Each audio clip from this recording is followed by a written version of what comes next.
Welcome back to Season 5 of MD Globe Muscle here at the On the Rise Media Studio with me, the host, Giles Thomas. And we're joined by the new giant in town, new IFBB Pro, Josh Maley. Yes. How are you, mate? I'm bloody good, mate. I'm not as good as you, though, because you're an IFBB Pro now.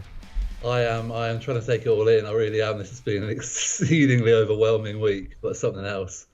Yeah. So last week, obviously, it'll be a week and a half by the time this goes out on Wednesday. A week and a half ago, you turned pro at the Arnold Classic UK by winning the super heavyweights. Yep. Well, it wasn't going to be the heavyweights, was it? Super heavyweights. And did you win the overall, yeah? Then, I won the overall. So that was that. That was on a Friday.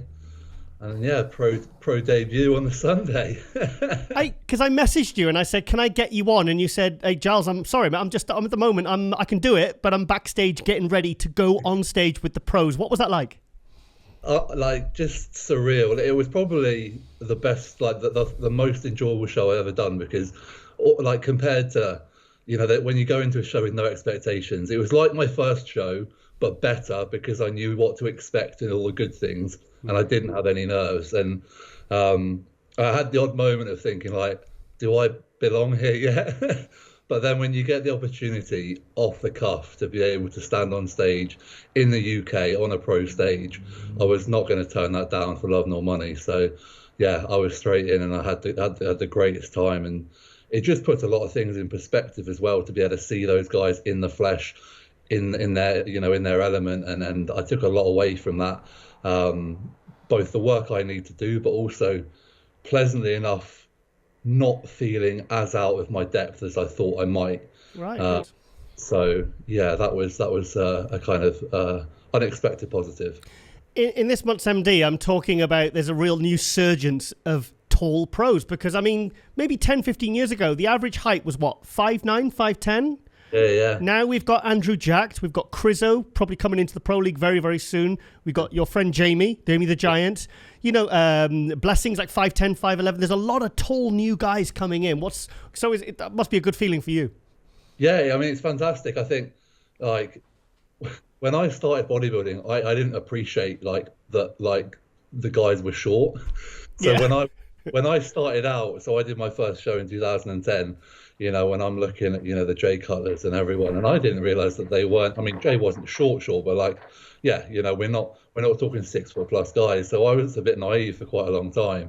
And then obviously the further you get, the more of an outlier you appreciate that you are. But it's really cool. And I think it's great that me and Jamie can do it, because, we're good friends, very good friends. And, we've known each other for over a decade. Sunday was the first time we'd been on stage together, which is incredible. So it's exciting, and I'm sure. And I think I'm sure on one of the bodybuilding pages I saw there's a classic guy who's 6'6" who is going into the Open, and he looks fantastic as well. So I think Jamie had a photo with him at the NPC European a couple of years ago. I remember backstage, because I'm sure, is he taller than 6'6"? I'm sure is he 6'8"? No, I know there's one guy that has seen the Classic that was 6'8", and this is the last couple of years. So but they're Classic, not Open. But he's going Open. I'm sure he said he was, So that'll be another big boy in the mix. Yeah. So I think a real, just for, you actually train, because Jamie's gym is a private gym now, isn't it? Ilkeston Gym. Yeah. And I've been down there filming, and then sometimes you're on the way out. And because I think there's only a couple of people who've even got keys to the gym, because it's now a private gym. So you train at Jamie's gym. Yeah. So I train there. He reached out during the pandemic when everything was on lockdown, and I was training in this room that I'm actually in right now, which is the spare room of my flat. And I did not have a lot of equipment. I've been 3 months in here. I was just about ready to kind of end it.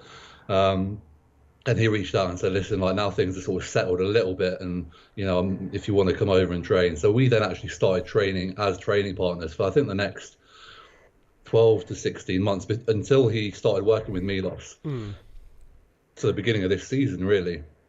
And that was fantastic. Obviously, kind of we became even closer, and then just carried on training there, because we both share a very similar sort of mindset. Like bodybuilding we love, but we love it on our terms, and it is a job, and we want to be in the gym, and we want to be able to focus on what we need to do to be the best we can be. And the environment he's created over there is just perfect for that. It's a great gym. And also, you're both on the same height on the squat rack. Yeah, exactly. Don't have to too much moving around. I used to train with a guy because I'm 6'1", and I used to train with a guy back when I was a teenager, and he was about 5'4". And literally, you'd have to do half a rep just to get the bar that he's put back on the squat rack out of the rack. But you and Jamie don't have that problem. No, we don't. We don't have that problem at all. Yeah. So, I mean, it was a really, really cool moment as well when you two were in the pose down together. Yeah. What was that like?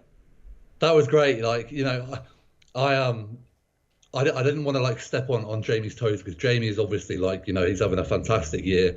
I'm like the kind of young buck in the field, so I didn't want to be like, oh Jay, let's sort of do some posing on our own, and like, you know, he's there to like fight for those top spaces, and you know, I'm a friend of Jamie's and a huge fan of Jamie, so I want him to kind of do that. And then he came over and he was like, let's hit a few poses, and that was fantastic, just to kind of, like I said, be able to stand next to each other for everyone to see. Like, and I think it's good for Jamie as well, because, you know, he's so hard to compare to anyone. You know, when you are, you know, 6'5", 6'6", and then you're against guys who are in the 5 foot bracket. So like, to have me next to him, I think people can appreciate, if anything, even more, you know, a lot of his strengths, you know, from even greater aspect there. I tell you what, one thing that is impressive is the fact that you're both so tall and you've both got very good legs. Yeah. Yeah. Like, 'cause seriously, most tall guys, you know, like, you know, if you, like I said, I've said about Jamie many times, I said if he didn't have big legs, he'd be wasting his time. But he does. He has really good quads, like yourself. Yeah. Yeah, no, I've always, like, since I started bodybuilding, like, they seem to have responded really well. Like, I'm almost like the opposite of most tall guys. Like, my upper body is, you know, absolute grindstone to try and get anything out of some of my limbs, but my legs have no issue. Like, you know, the volume I do on them is beyond low, because everything else needs more love and attention, but they still grow, at least maintain. So yeah. So when you and Jamie trained together, is it right that you did the Jordan Peters progressive overload style training? And now, because obviously the Milos style it couldn't be further apart from that, could it? Yeah, that's it. So that was when Jamie was being trained by Jordan then, and I've always followed, like, I suppose, like the basic rules of progressive overload. I've always dabbled a little bit more volume in there. So we found quite a nice mix for that period. But yeah, once Jay started training with Milos, like, I'm too OCD and I'm too set in my ways to have converted completely to that style of training, especially without Milos's sort of coaching, because it's not just the training style. You know, it's the supplementation, it's the intra workout kind of, you know, everything that goes on there. And I wasn't just going to kind of switch just for the sake of it. So he hooked up with Lee Swinnow, his oldest training partner. Who is an animal with that style of training as well. I filmed them training. I mean, I just couldn't believe what they were doing. I mean, and Lee's a real good motivator as well, and he's really, like, savage. 100%. Like, Lee is phenomenal, and like, he could just train and train and train. I think when you have someone like that doing that style of training, pushing Jamie, again, I think the results are all part and parcel of what we've seen from Jamie this year. So, but yeah, I've just kind of kept my head down, stuck to my roots, stuck to what I enjoy as well. Like with training, it's always going to be a huge part of enjoyment, and you know, I'll always follow a principle that kind of gets me fired up, and having those kind of heavier sets in there always gets me going. And I'm looking forward to getting back to them, because you know what the tail end of prep's like. It's not been my strongest period. Yeah, so do you still follow that style of training then? That kind of, you're constantly trying to, you know, get stronger and bigger? So I suppose it becomes less about progressive overload and more about performance maintenance. So instead of like having my logbook to try and beat numbers, I'm having my logbook to try and like match numbers and just have that reference point of intensity. Because at the end of the day, if I'm, you know, lifting the same or slightly less, but I'm 20 pounds lighter, chances are there's very little muscle, if any, going to be lost during that period. And it just gives me a focus as well to, like I said, bring that intensity every session and train hard. And aside from maybe like the last 2 weeks leading into a show when I'll back off, just from a, you know, risk point of view, it's definitely not worth it. And maybe do a touch more volume to kind of make up for that. There'll be very little in the structure of the sessions that will change. When did you decide to come over to the NPC in the Pro League? In all honesty, again. Sorry, and why? So the pandemic there. Like coming out of the back of that, you know, respect to Two Rows, they got their shit together and they put on a host of shows, and a lot of federations, and obviously I'm, you know, kind of ex-NABA universe and stuff. So that was my home. 2019, that was my home.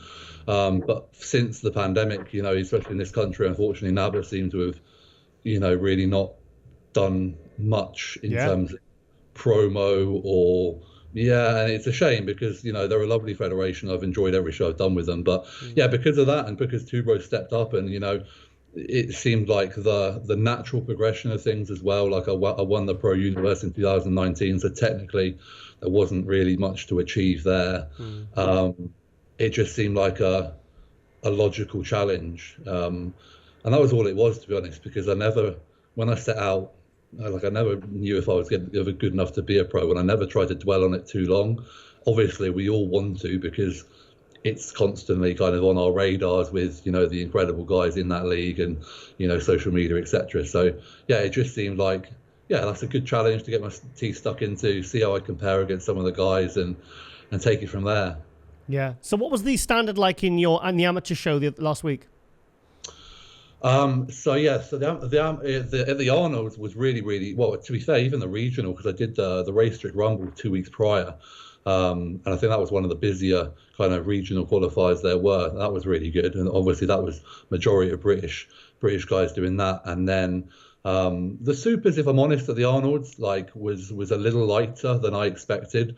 There were only 4 of us. The guy who came second, I think, out of everyone, including the guys in the overall, he was probably my closest competition. Yeah. I can't remember his name, but a shorter. It was one of those where we're two very different. He was probably not far off, a heavyweight, maybe 105, 110 kilos, and I'm 5'6", 5'7", and I'm there 6'6", and sort of 130 plus kilos. So, in terms of then he had that sort of muscle density that the shorter guys have, and the thickness, and then I suppose I probably had a bit more shape, and my condition over the weekend, to be fair, I was really, really happy with, and the whole peak, everything kind of worked out really well. I got probably the most fullness I can out of my physique at that point as well. So and the overall was stacked. It was again an Arnold's. You've got international guys left, right, and centre. So there was a Korean guy. Korean guys have been my nemesis in NABA because Chol-sun, he beat me twice in the overall and then in the NABA Pro. And again, they've got fantastic muscle bellies, fantastic shape. Again, fortunately, I had on condition there. I think there was a South American guy. There was a few different competitors, but I think on the day, when I seen the photos, and I'm my own worst critic in flesh, but when I saw the photos, I think just the fact that I was near on a foot taller than everyone else and not lacking anything, it was hard to sort of not look at me in that lineup. And it helped that they put me next to the shortest guy as well. So. Yeah. But you know what? I tell you what, your conditioning was absolutely superb. Thank you, mate. Thank you. I've always tried. I always had a bugbear with big guys who relied on big rather than, condition. And from day one, I've always, excluding the odd show that I might have messed up or, a show that wasn't maybe the key show of the season, I've always prioritize that, because on a prep, let's be honest, that's the main thing you've got in your control. You're either big enough or you're not. That's not going to change during a prep, but you can get where you need to be from a condition standpoint. So that's always priority number one. I could reel off, I won't name them, but I could reel off probably a dozen good supers that never really got the condition that could have really gone on to... Put them on, yeah. They really could have taken it to the next level, but just fell away, didn't they? Yeah, I've beaten so many big dudes just on the fact that I'm being in better shape and maybe I've been able to pose a touch better on the day as well. But I'm not certainly not complaining. Yeah. So who preps you then, mate? What? Sorry. Who preps you? I coach myself. Oh, wow. Okay. Yeah. So 10 years of coaching myself. I did my first 2 seasons with a local coach, 2010, 2012. And then since then, I've been doing this myself. And this is why about 4 years ago, I just had the thought. I wonder how many people have coached themselves to pro, and I wonder if I can do it. Yeah.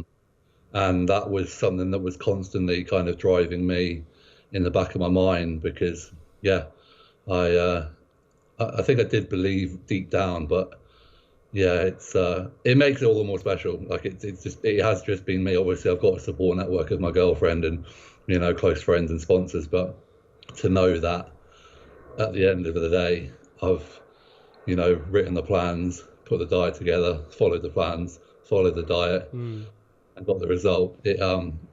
Again, that's why this week just gone's been a lot to sort of take in and appreciate. Can't stop smiling. Good. No, it's great. It's great. So is that going to change now you're pro? Because now you're in a whole new level. You're literally, in a pose down with guys like Andrew Jack, who's got kind of the latest big thing. And, big, you're up there with big names, So what is that going to change now? Are you looking and maybe considering going with a coach or someone to be accountable to?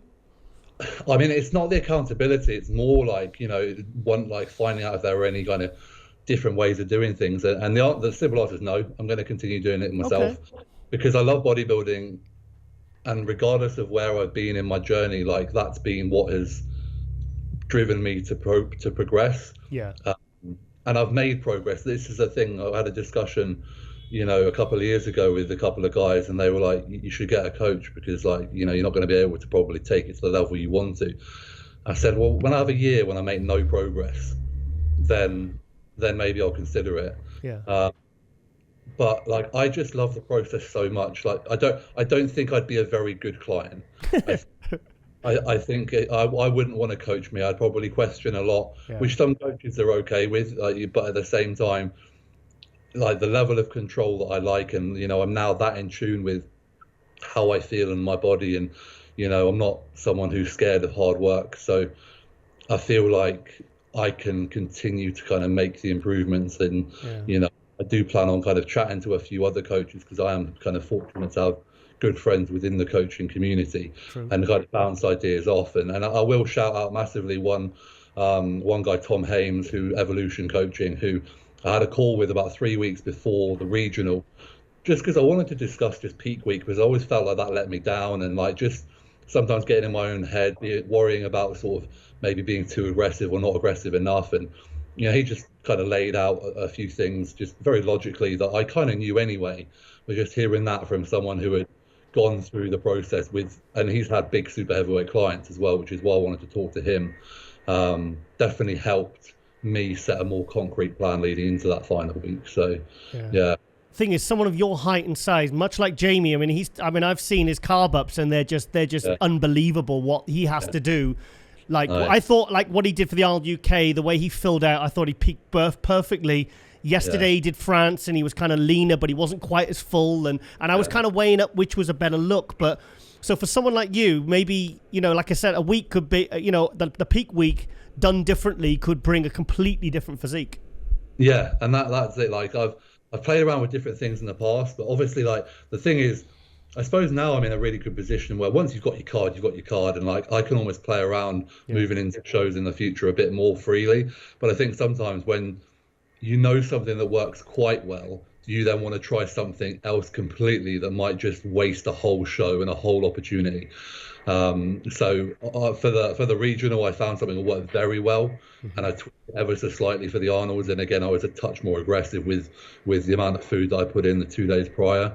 And it worked well. And I think then for the pro show, I was probably a touch fuller again, just because I had kind of 2 days of trying to manage food and water without, completely spilling over in any way, which was a fun challenge to say the least. Yeah. Well, the good thing about being a pro now is there is lots of pro shows throughout the year. So I've spoke to Nathan Diasha, and he said, I'm going to bring a different look for this show, and I'm going to try something different for that show. And he'll do 4 shows in a row, and he experiments. So whereas if you're an amateur, you do one show, that's it. That's your one chance. Do you know what I mean? So whereas if you're a pro, you could do 3 or 4 shows, and you could try a crazy carb up or a crazy drying out, No, definitely, and that's it, and that's why like I really like these things because I log everything, you know, like I'll be able to look back and when I prep next and look exactly kind of, you know, the amount of cardio, the amount of steps, the amount of food, and what I was eating to the T for like this like, past week leading into the show, how many carbs I had in my carb up, and be able to kind of compare and go from that. And one thing I know this is my show and not Jamie's, but I bloody love the guy. But I know you mentioned about obviously different looks than the past two looks. I spoke to him this morning, and he's doing the Legion, yeah. And he's coming in. Milos is bringing him in, bursting full. Oh yes. Do you know why I'm happy about that? Like, I'm going to talk about Jamie as well because I love him too. Yeah. I mean, I like because obviously we were doing the watch party last night, and it was on a tiny little screen, and I've been looking at some better pictures this morning. I do, even though I'm a conditioning snob, I really liked his Arnold UK look, and that was the kind of the fuller look that I think, like his front lat spread, the side chest. For me, even though he wasn't probably 1% less sharp, the added fullness I thought looked spectacular. That's it. It's like you take 1% for condition and lose 5% on fullness. There you go. You know, it's the balancing game. You know, if it were just condition, then, you know, we'd have a completely different look. But there is.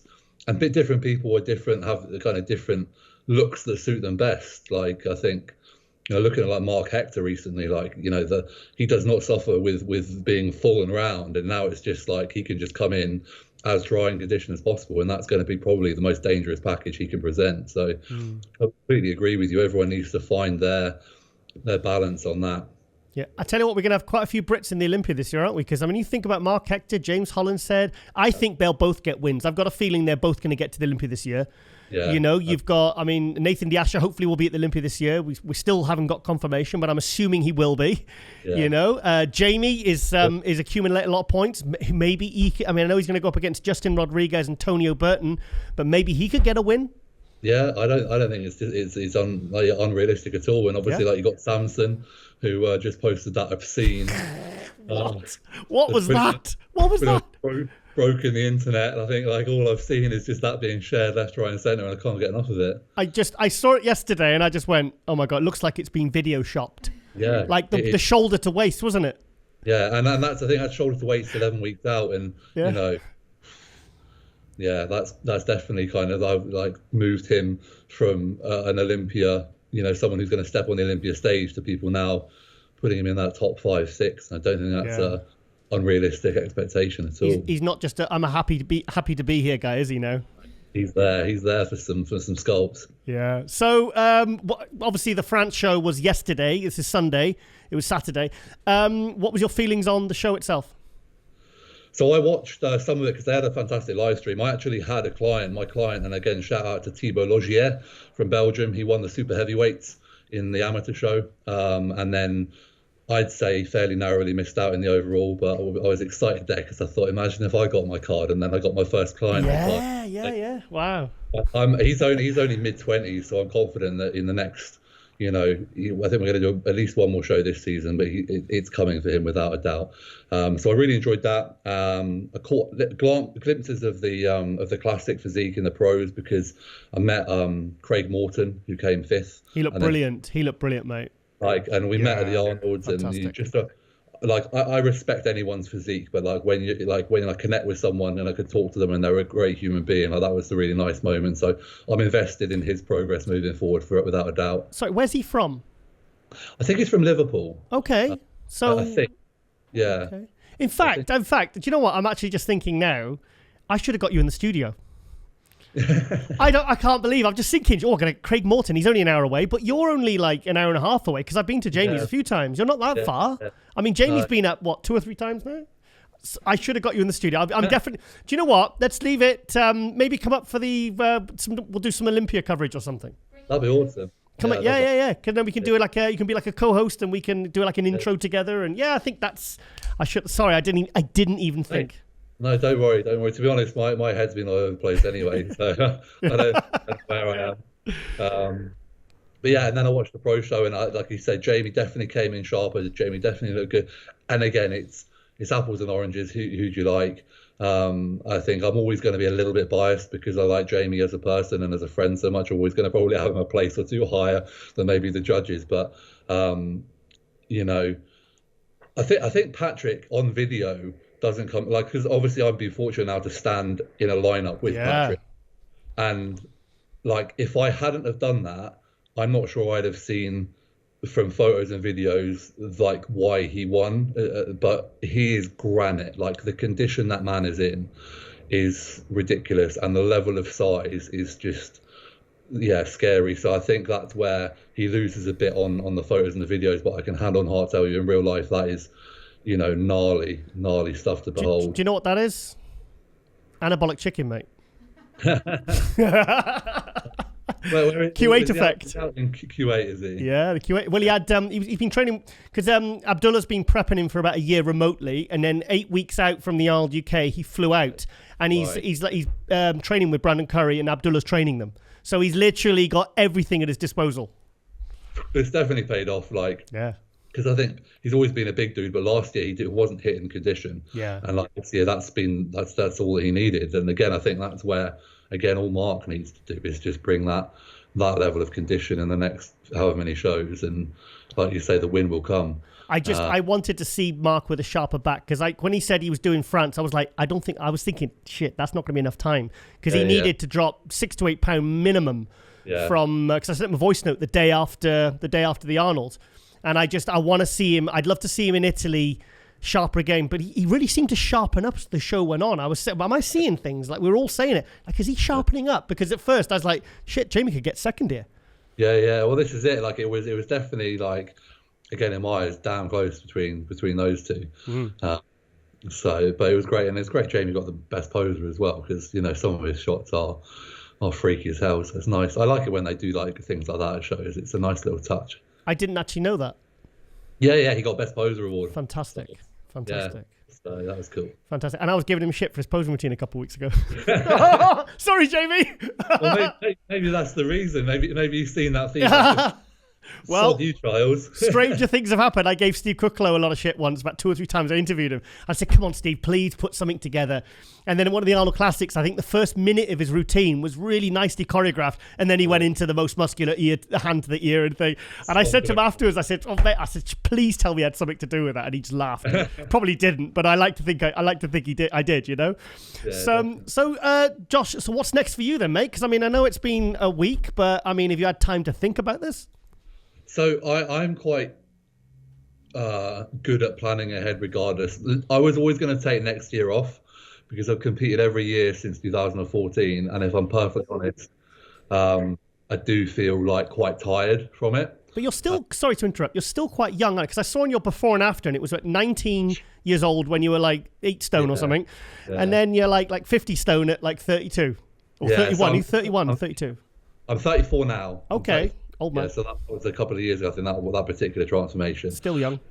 So yeah, I'm in no rush to, you know, push anything like for next year. Like I said, for me, there are certain things I wanted to tick off. Like me and my partner want to buy a house. I want to continue to develop my business.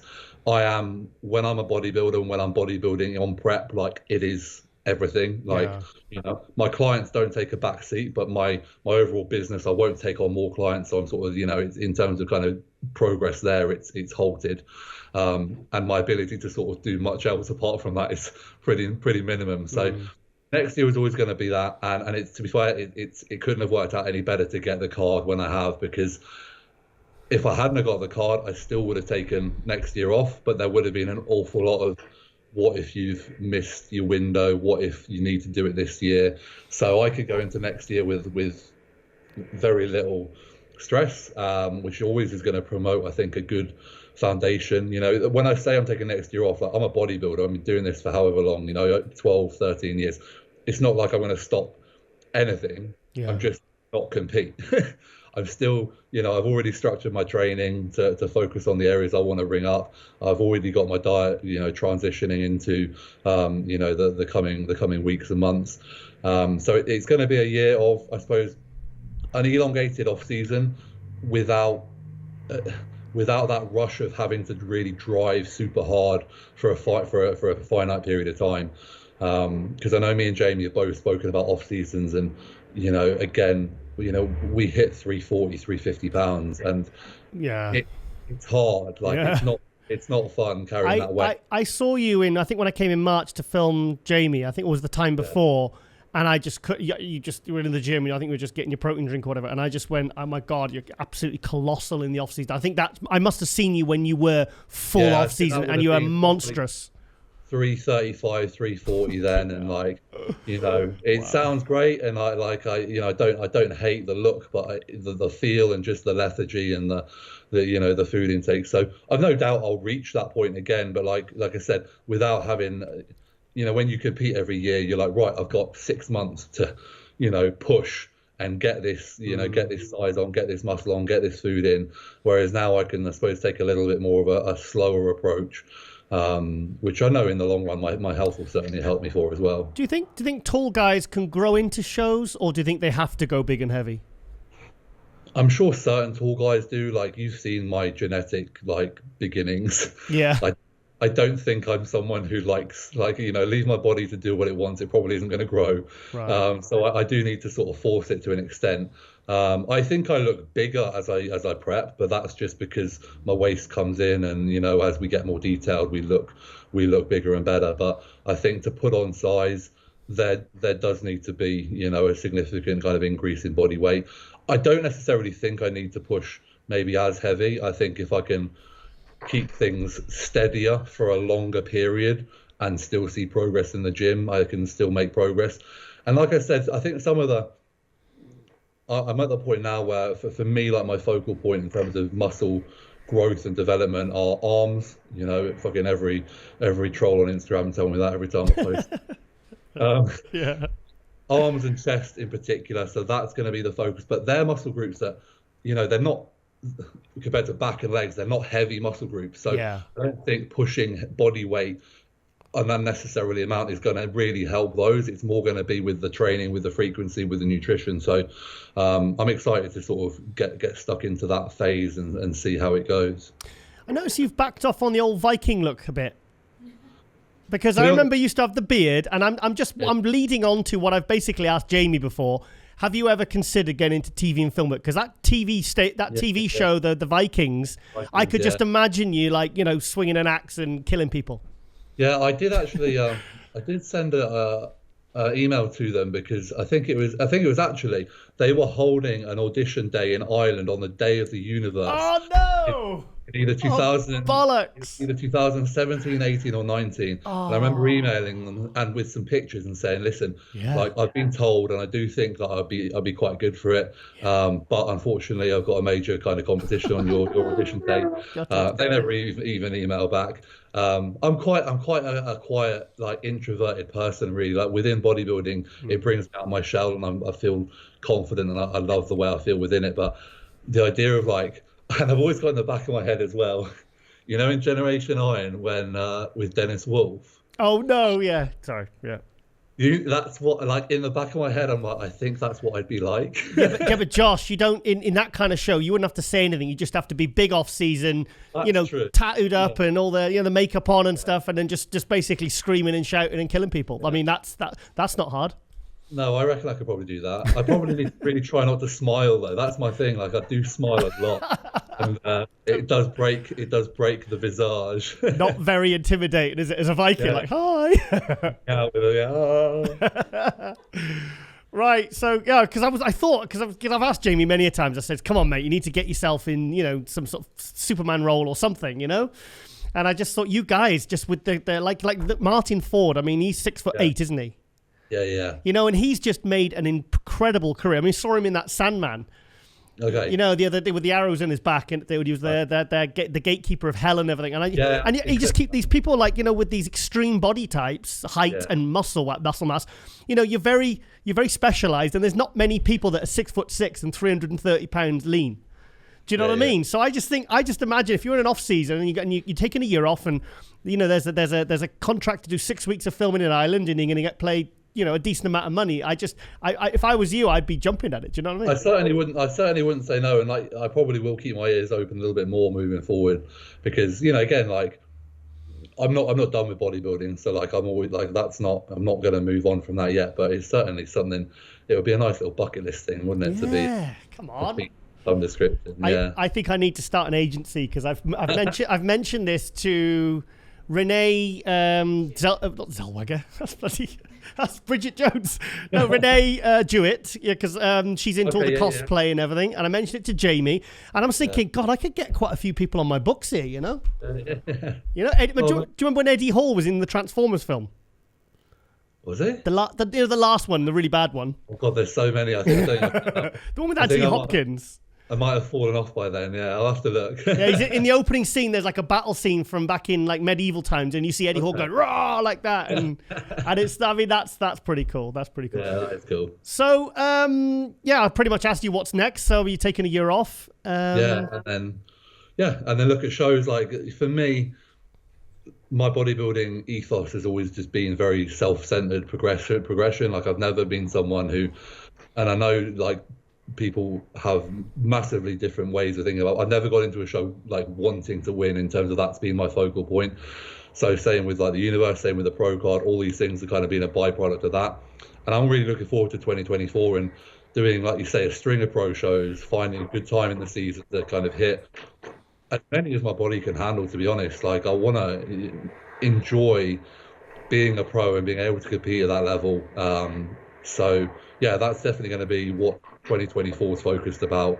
And obviously next year, just get myself in a fantastic position, both from a business point of view and a stability point of view and a physique point of view, to be able to dominate in that area. And obviously now, unless this classic guy steps over, you can now call yourself, you can take that title away from Jamie, that you are the tallest open pro in the world. Yeah, no, it is pretty cool. I think that was the only thing my parents have sort of appreciated, because they don't get bodybuilding. Okay. So like I was like, oh, like I'm a pro, and they're like, oh, that's great, like well done.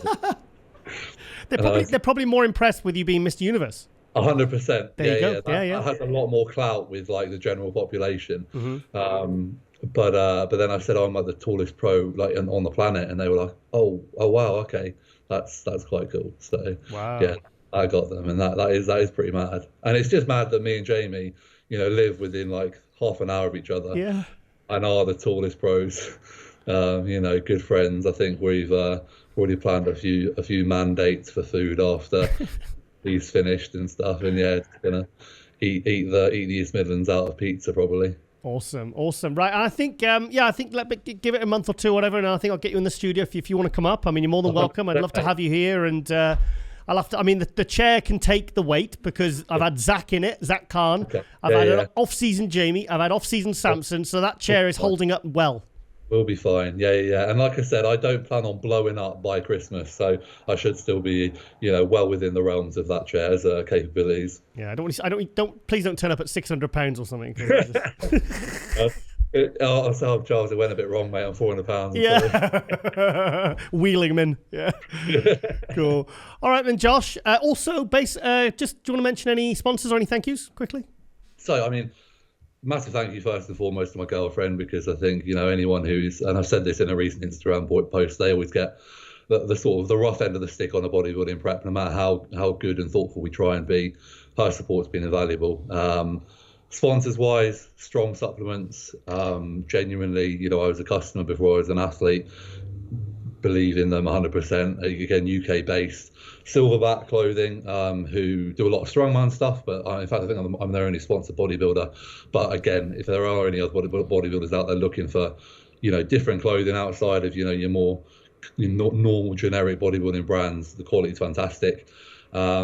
A couple of smaller brands, like a gym wear accessory brand called Bear Grips, and another accessory brand who do like attachments for bars called Assist Your Lift.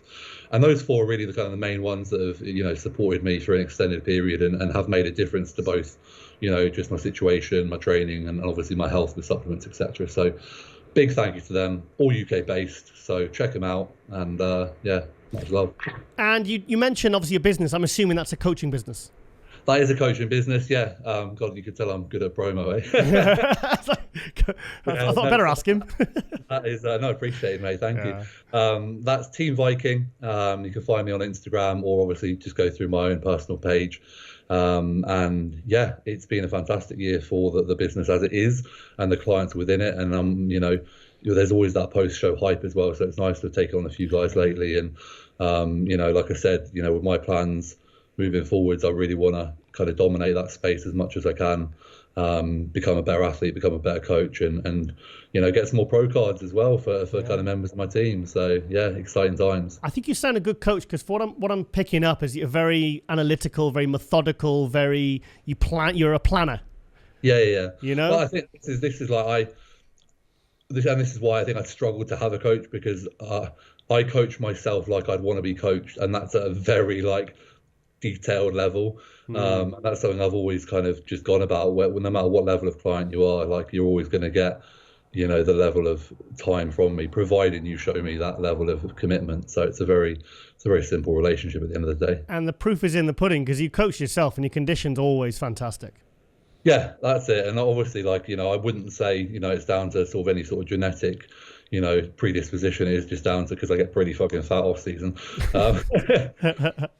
It is just down to kind of commitment, hard work, and good base level of knowledge to get you there. And suffering. We love the grind. Yeah, because I can see your face is still pretty. Because normally, sometimes you see them a week, and their head fills the screen, but you're still quite lean, mate. I've never had such good control post-show as I have, and I think it's because in my head I'd planned to do initially Italy, but then as soon as I found out Crizzo was doing that, I scrapped that. Did you? Yeah. Because obviously it's an amateur Olympia, so there are more pro cards on, but he's a super heavyweight, and I know where I stand. And then there was Norway, there was Poland, there was Germany. So I had, in my mind, I was on prep till beginning of November. Wow. So I think because of that, and it's all sort of come to a fantastic early finish, I haven't just, and I've been on such a high that I don't need food really to satisfy anything.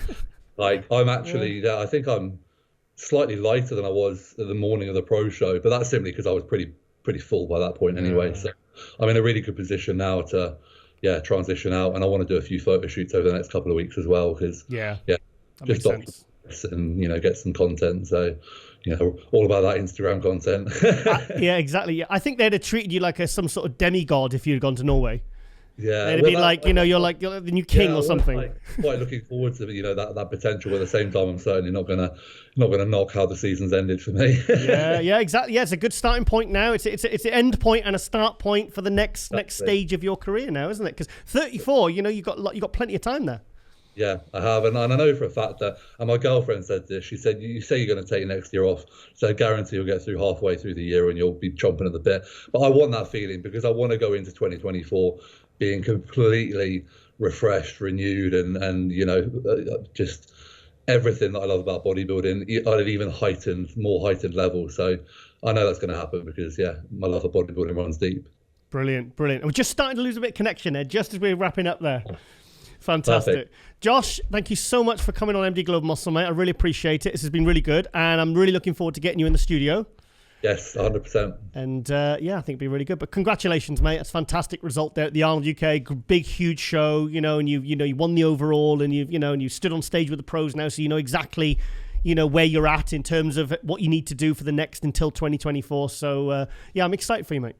Thank you so much. Thank you for having me on, mate. I really appreciate it as well. So thank you. All right, then, man. And I'll probably bump into you in the gym as well, because I'll probably come down and do something with you and Jamie maybe in the next few months or something. Mate, that would be epic. Yeah, 100%. I know we'd be very keen for that. Cool. All right, then, mate. I shall speak to you very soon. Thank you very much. See you later, mate. Cheers, Josh. Bye-bye, mate. Bye.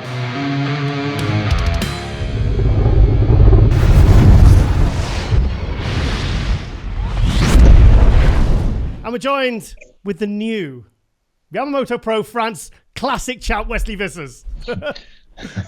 What is up, guys? Thanks for having me. I bet that feels good, doesn't it? Calling you the champ, mate, Yeah, it feels very good. It also feels like a long time ago since I felt like this. So yeah, it's a feeling that I have missed, and I really enjoy. So are you back home already? Yeah, so we actually drove by car. So we literally got home like a little over an hour ago. Oh, wow. And I just unpacked the suitcases. So I literally just sat down for the first time since France, since the car basically, to talk to you guys. Wow. So, because I was thinking, that doesn't look like a hotel room or an apartment. No. So how long did the drive take?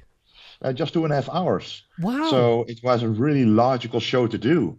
And 2.5 hours driving with our own car, taking everything we need with us instead of having to, mess with the suitcases, the weight, and the stress of traveling with plane. With the car is so much less stressful, and it really, benefited me a lot. So you took third place at the Arnold UK. I noticed a lot of improvements in the physique. For me, you look wider. Like your shot across the shoulders, your clavicles, everything seems wider. When you did your frontal bicep, the lats look like wider.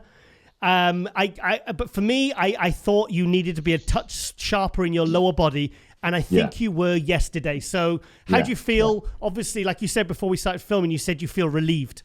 Yeah, exactly. Because, I did end up third at the Arnold Classic UK. And of course, I got an enormous amount of comments, mostly positive. But any critique that I did get was, like you're saying, especially from the head judge. He came to me specifically right after I got from backstage. He told me there was a little film of water, especially around the hamstrings and the glutes, basically from the back poses, which was most visible. Of course, when you're standing next to Michael the Bull, everything that's not conditioned will be exposed a whole lot. So at the Arnold, they went for the conditioned look rather than the more, dominant full look, which is always a choice judge have to make at that moment. But because he was so conditioned, I think you can't really deny that.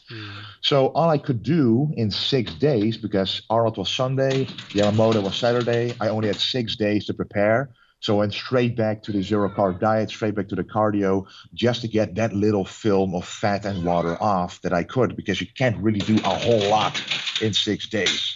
So that's what I did. And it showed. The fullness stayed. It remained. But that tiny bit of more conditioning pulled off the win. One thing I've noticed with you, and I noticed it also in Jamie the Giant, is your separation is outstanding. Yeah. Separation is very important to me. I think Jamie as well, he's been training for a very long time.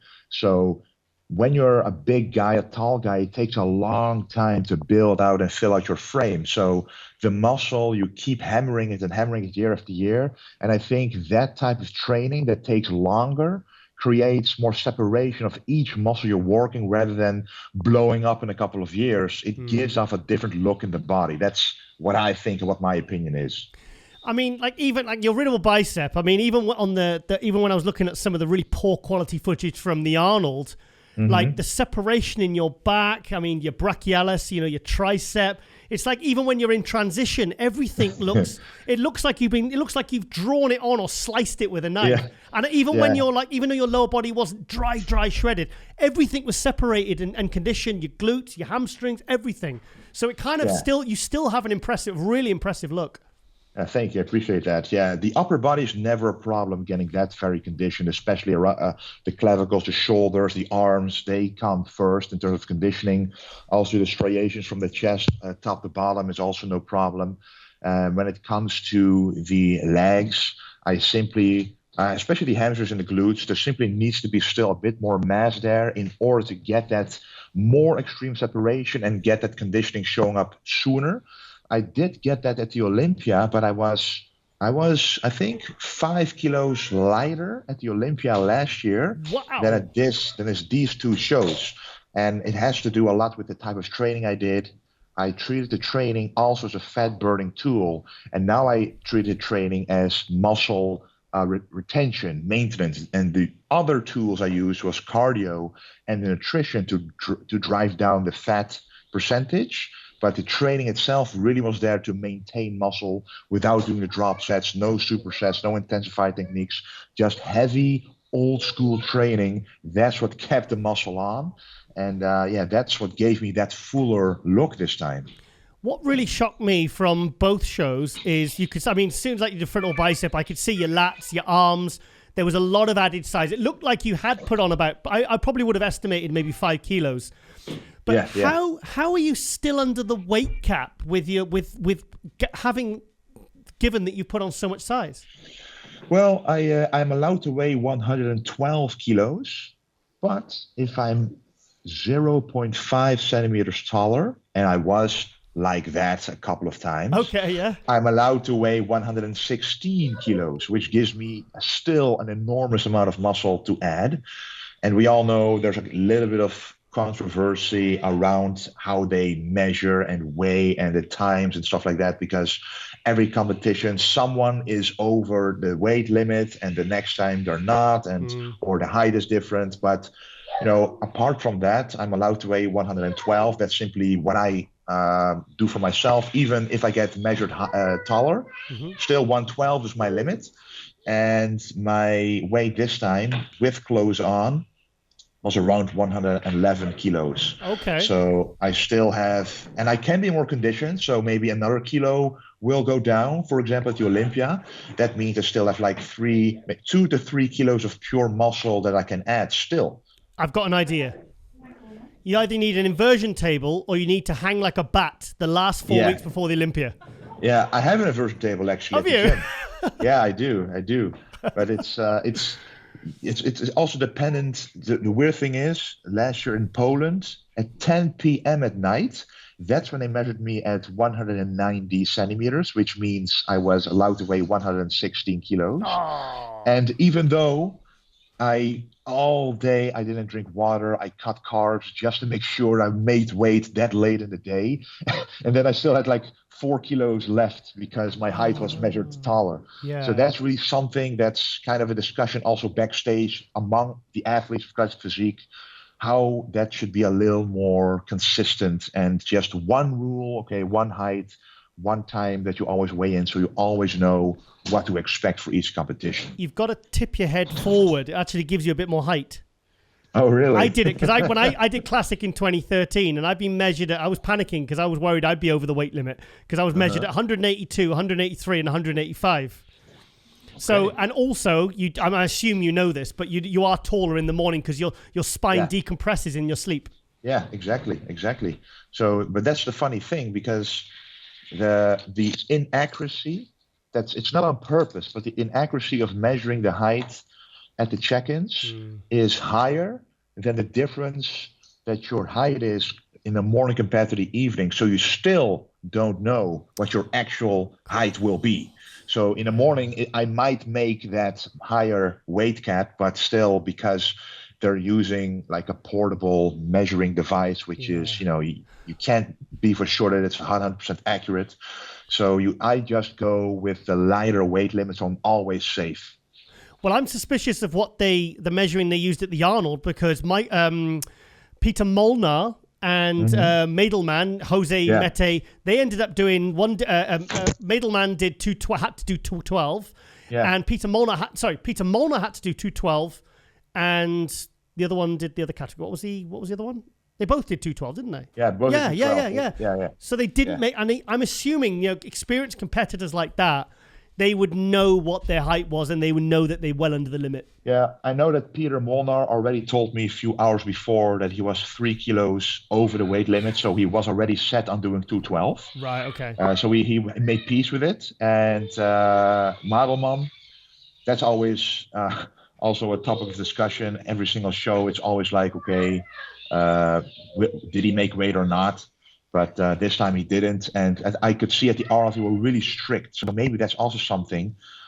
Sometimes they are more strict and they just measure once and they say, okay, you have half an hour to lose 3 pounds. If you can't, you won't make the weight. Or to gain 2 inches. Yeah, exactly. Wow. Exactly. But I think just measure your height, because sometimes they measure your height like 2 or 3 times back to back, and it's like different. How can that be different? Yeah. Weight, if you wait half an hour, it can be different. But height, that's if they then measure you taller, then all of a sudden you can join the competition. So that's always a weird topic of discussion. I have seen photos of like coaches literally pulling them like pulling their arms and legs apart to try and get more height. For guys like yourself who want to be really as close to your limit as you can, because you want to be as big and as conditioned and as shapely as possible. Yeah. It must be very stressful for 212s, for classics like yourself, when you are like so close and the, you know, and you could be 4 kilos heavier if you're a couple of inches, you know, taller. It must be quite stressful. Yeah, exactly. And I think the stress would be a lot less. Even if you don't change those kind of rules to be more consistent, at least always weigh in the morning. So you can go there fasted if you want. So your true weight is without meals in you, and maybe without water. So you know, okay, I have quite a lot of weight that I can still gain after the weigh-in by carbing up. And it should also not be the day before, maybe 2 days before, so you can actually have some time to show your best self on stage. Because I think it will be better for the audience and the popularity of bodybuilding if every single person can show their personal best on stage, instead of having to stress about the weight and not being able to load properly and having to fast or not being able to drink, which is what I've had to do a couple of times as well. Weighing in at 10 p.m. in the evening, and then the next day you have to compete. I mean, there's so much going on in your mind. You're afraid to really showcase your true potential. Yeah. So that's something that I would really like. And I know at the Olympia, they are doing this at least 2 days before the competition. They do the weigh-ins, at least for classic physique. And also the time of day, I think, used to be around afternoon, which is also better than the evening. So that gives me personally a lot more opportunity to showcase my best possible look on stage. I'm really glad to hear that, because thing is, I mean, you're like, Ron Harris said you're 6'3". You're taller than me. Yeah. The thing is, I'm 6'2" and like 3/4, and if I'm 6'3", then I'm allowed for the next weight category. Oh my God! So basically, because I remember bumping into you backstage at the Royal London Pro in March 2018. Yeah. And I'd been measured at 6'1", and I remember looking up to you because I couldn't believe how big you were, because I was like, holy shit, these classic guys are massive. Yeah. So I think the height in classic physique that I have really does have a benefit when you're standing on stage and eyes are drawn to you. And just like you say about Jamie, I mean, he is so tall, but at the same time, his physique, it fits him, his height. It does. And when that happens, you have two big advantages right from the get-go, and that's really nice to have. Yeah. So also, I think it was it Romania 2019 you did? Mm-hmm. Yeah. That was when you really started to get the conditioning right for me. Yeah, exactly. Yeah. That's the only prep. Well, that's the first prep where I started it at least 20 weeks beforehand instead of 16. Okay. So that's when I started being a lot more serious, because in 2019 at the Arnold Classic, I ended up 10th. I remember I was there. Because I remember, because there's all these guys of a certain height, but they were in very good condition, and you literally it was like they literally stuck an open guy. I said this to Ron last week. I said it's like they stuck an open guy right in the middle of all these classic guys, but you weren't in condition, so straight away you weren't, and you were a big talking point at that show, know. And then you won Romania, and then Poland, and then you finally really started to get that proper conditioning that we all wanted to see. Yeah, so I know I can get into the conditioning, especially at the Olympia last year. That was my best conditioning ever, but I dug too far. But you have to do that at least once to know how deep you have to go to reset conditioning. And now I can do the combination. Now I know how to keep this fullness and also how to reset conditioning. And that's the plan for the next 10 weeks. Because now I already have the shape and the conditioning, and I'm very close to my, to where I want to go. So probably if I would diet right now, right away for 3 to 4 weeks, I would be exactly where I need to be for the Olympia. But of course, we're going to extend that to the last 4 weeks of these 10 weeks to be able to still freshen up a little bit, make sure to get the performers back in the gym, just to maybe, add a little bit more quality to my physique. Anything you can do in these 10 weeks is beneficial, of course. But I think with 4 more weeks of proper digging, that my conditioning will be there. And at the same time, I will keep that fullness that's really bringing my physique to the next level at the Olympia. I think for me, the biggest improvements were the back and the arms. But I saw yesterday, if you watched the watch party, when you stand rear relaxed, I said, your lats are coming out like 50 degrees. And somebody said, yes, Wesley's a very angular physique. I said, your lats literally just come out like that, literally like wings. I mean, your rear bicep was a showstopper. Yeah, I was surprised, because I thought my rear double bicep wouldn't be that competitive. mainly because everybody always talks about the legs and the hamstrings, and it's almost like classic physique turn it upside down, where if you have a good pair of glutes and hamstrings and lower body, then you win the back double bicep even if your back is weak. Yeah. But this time it was the other way around. My legs aren't that weak anymore, but they can still improve, of course. But because the back is so wide now, I was surprised when I saw the pictures. I was like, whoa, it's actually wider than the rest of the guys. Yeah. So that might actually grant me the win. That's what I thought at the Arnold Classic, actually. So that was surprising. And that means that heavy, classic, old school training for the back with, of course, modern techniques, that combination really has paid off for building a bigger back. I'm not blowing smoke here, because you can go and watch the watch party and you can hear exactly what I said. And me and Ron had you as the clear winner yesterday in France. Oh, thanks. I appreciate that. Absolute clear winner.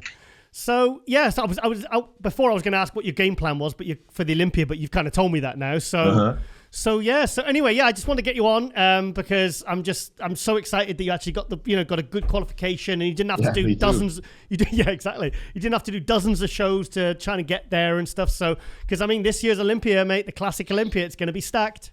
It is going to be stacked. I really wonder how they're going to do it, because I think there's at least 50 plus athletes. Yeah. I mean, it's unbelievable. So I really wonder how they're going to manage that to really pick out the best physiques from that enormous lineup. So we're going to see. I'm very excited for it. First time that it's on the strip. So the last two times it was, of course, Orlando. I did the Olympia once at the outside of the strip, also in Las Vegas. Yep. But this time it's Planet Hollywood, so very excited. We're going to make it a fun time. And these are going to be 10 amazing weeks. I'm going to keep everybody updated through social media, because the comments I'm getting, that's the reinforcement is doing me so well, giving me so much of a fire, even bigger than it has been before, that I'm really going to continue this very motivated. Just finally, before I let you go, how's the YouTube and the vintage clothing going? Yeah, it's going very well, actually. And since a couple of months, I'm also with a new sponsor. Oh, wow. With a Vayu Red. It's a European brand. So, for example, Urs is in there, number 4 in Classic Physique. Yeah. Fabian, number 8 in Classic Physique. Yeah. So I'm able to now actually interact with them. We've trained together, done photo shoots together, video shoots together. So it's like a team. Yeah. And that to me was the main difference between all the other offers, that this felt like a team instead of just a brand. So that's the biggest difference. And they really also help me with ideas regarding my YouTube content. So you can see that the content on YouTube has been dramatically improved in quality, because the better I do on social media, the better it is for every company I'm associated with, of course. So it's a good synergy. And I'm very happy with that collaboration. And of course, the supplements are incredible, because I don't go with any brand that isn't incredible. So and the vintage genetics clothing is going very well as well. People like the oversized clothing nowadays, and I've been doing that for years. But now the hype is starting more and more. And I notice with every single contest, the web shop, vintagegenetics.com, is doing better and better. And so that kind of support, that I've always said, it literally allows me to make these investments to go to Las Vegas with the purchases people make on the website. That's how it goes in practice. They make the purchases, you get the money from it. You use that money to invest in Las Vegas, going there, making content. I also now have a cameraman and a videographer who goes with me to the Olympia. So I'm able to give them daily updates, which, is really appreciated by the people if I look at the comments. So the combination of everything is really working out super well. So YouTube is growing, the website is growing. I'm just very happy. Fantastic. And this is your 4th straight Olympia, correct? Yes, not straight. I skipped it in 2019 because that's when I did the last at the Arnold, and I won the Romania. And with the Romania, I qualified for 2020. Right. And then I also did 21, and now it's number 4 in total. So yeah. Wow. And am I imagined it? Have you had a second child? Yes. Oh, you have. So yeah, yes, I knew. Yeah. So you got 2 children now. Yes. So Dexter is our first child. He is like 2 years, and 2 months, almost 1 month. And we have little Laura. She's about 8 or 9 weeks old. So it's a busy household now, a true filled family here. But it makes the experience that much more rich because we actually the 4 of us went to France. Oh, so wow. they both saw me compete, and Dexter's first time seeing me compete in the flesh. So that was really special. I can't imagine what it'd be like seeing a kid and seeing your dad up on stage, especially because we brought it up in Hot News, which is coming after your interview. We've pre-recorded it before this. And we got the picture from your Instagram with is it Dexter and your holding him and stuff, Yeah, so, that's just the blonde hair. It's amazing. It's amazing. Wow. Yeah, it's just it makes these competitions feel very different as well. Before, it was really for myself because, I'm doing the contest to be a better athlete and to get to the top. But now knowing that my children are able to look up to me and they can get inspired to never give up, even if you lose once, keep going, and then eventually you can win. That kind of motivation instilled within me is, that's never going to go away now. So I'm just going to keep going, and I'm going to keep showing them that anything is possible. How do you get enough sleep? Well, my wife is amazing, of course. Whenever we go to a contest and she goes with me, she takes care of the baby. And, at home it's a little more difficult, of course, because she cries. You wake up a couple of times a night. That's just part of the deal. Same with Dexter. Both children were born in the middle of preps. So, wow. But now you can see, even though, because Laura is 8 to 9 weeks old, and this prep, that's literally in the middle of my prep, so that proves that you can still perform well as an athlete, even though your sleep and your rhythm is a little bit subpar. If you do everything else right, and your mindset is positive, you can still achieve a victory. Yeah, well, I had Blake Corse on last week, who won the Savannah Pro, the classic guy, doing the Olympia as well. And he had, 3-month-old during his prep? No, he had 3 months, in his prep, he had the baby, didn't they? Yeah, something like that, yeah. So, and I said, how do you manage it? And he was just like, well, you just, if you, like you said, it's all about mindset. If you want to make it work, you'll find a way. Yeah, beforehand you think like, oh, my bodybuilding career can be over if this is going to be the case. But once you're in the situation, you always find solutions. So, for example, a very easy example, Dexter goes to sleep around 1 p.m. And that's when I go take another nap whenever possible to catch up on the sleep that I lost during the night. Yeah. So normally I never, ever take naps. But now I'm like, okay, maybe it's smart to try at least get some rest, just lay down if possible. I mean, if you then don't fall asleep, that probably means you don't need that extra sleep. But if you do fall asleep, then you at least get it. Mm-hmm. So little things like that, and monitoring your performance in the gym, taking an extra rest day if possible, stuff like that really does help with the progress overall. Wesley, I'll see you at the Olympia as well. Yes. I'll be I haven't been since 2019 because of the pandemic and everything else. But I'm coming back, so I'm excited to see you, mate. I'm really excited to see you. Like I said, I tell you what, I feel for the judges for that Classic Olympia, because that is going to be it's gonna be tough. I mean, I can't imagine the pressure, because I've done test judging and stuff, and these were small lineups relatively, but I mean, at the Olympia with that many guys and good guys and people like yourself and stuff, it's gonna be interesting to see what happens. It's gonna be hard. It's gonna be hard. Even these past 2 shows were, I think, pretty hard to judge. Yeah. So it's gonna be interesting, but very exciting at the same time for the audience, for people watching, fans of bodybuilding. This is exactly what you want to see. Yeah. You don't know who's going to end up in the top 10 because there's so many good guys now. So that's the exciting thing about this. A lot of speculation will be happening. So I think these next few weeks until the Olympia are going to be very much fun to follow. But I tell you what, they do judge it properly, and they do give guys a chance, new guys, because Ramondino and Urs were both in the top 5 last year. And that, that was probably 30 plus guys. So they do give the guys a chance to stand next to Ruffin and Bumstead. And, so that's good. That's good. And that's what I want as well. Even though I'm not a new guy anymore, I think I do bring a new look to the stage, which maybe is deserving of that first call out. You'll see. That's going to be really tense.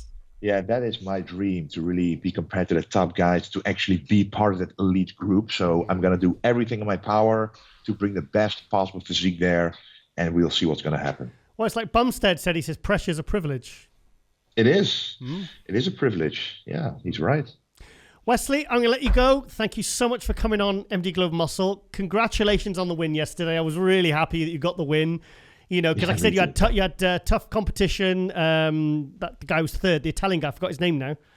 Zaccarelli? Yeah, I mean, he was incredible. I was doing the vacuum, and I was like, okay, this guy's good. Because the thing is, you took good tall guy and a good short guy, and I was like, good. But I was like, me and Ron, well, you can go and watch it. You can see for yourself. We said, I think Wesley's got this one. So yeah, he was tough competition. He actually beat me at the Arnold. So now I beat him at this show. Yeah. So it's really, that tells me that I made the improvements I needed to make to even beat someone who's more of a dense physique with also a very good vacuum, very good poser.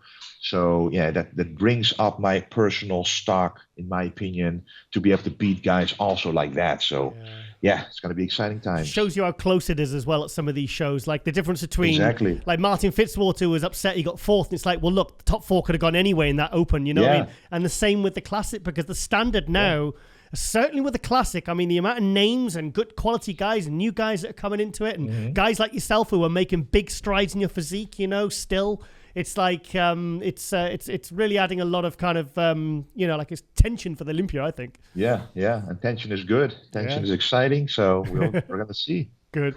All right, then, mate. I'll let you go. Enjoy the rest of your Sunday, and thank you so much once again. I think it's about the 4th or 5th time I've had you on.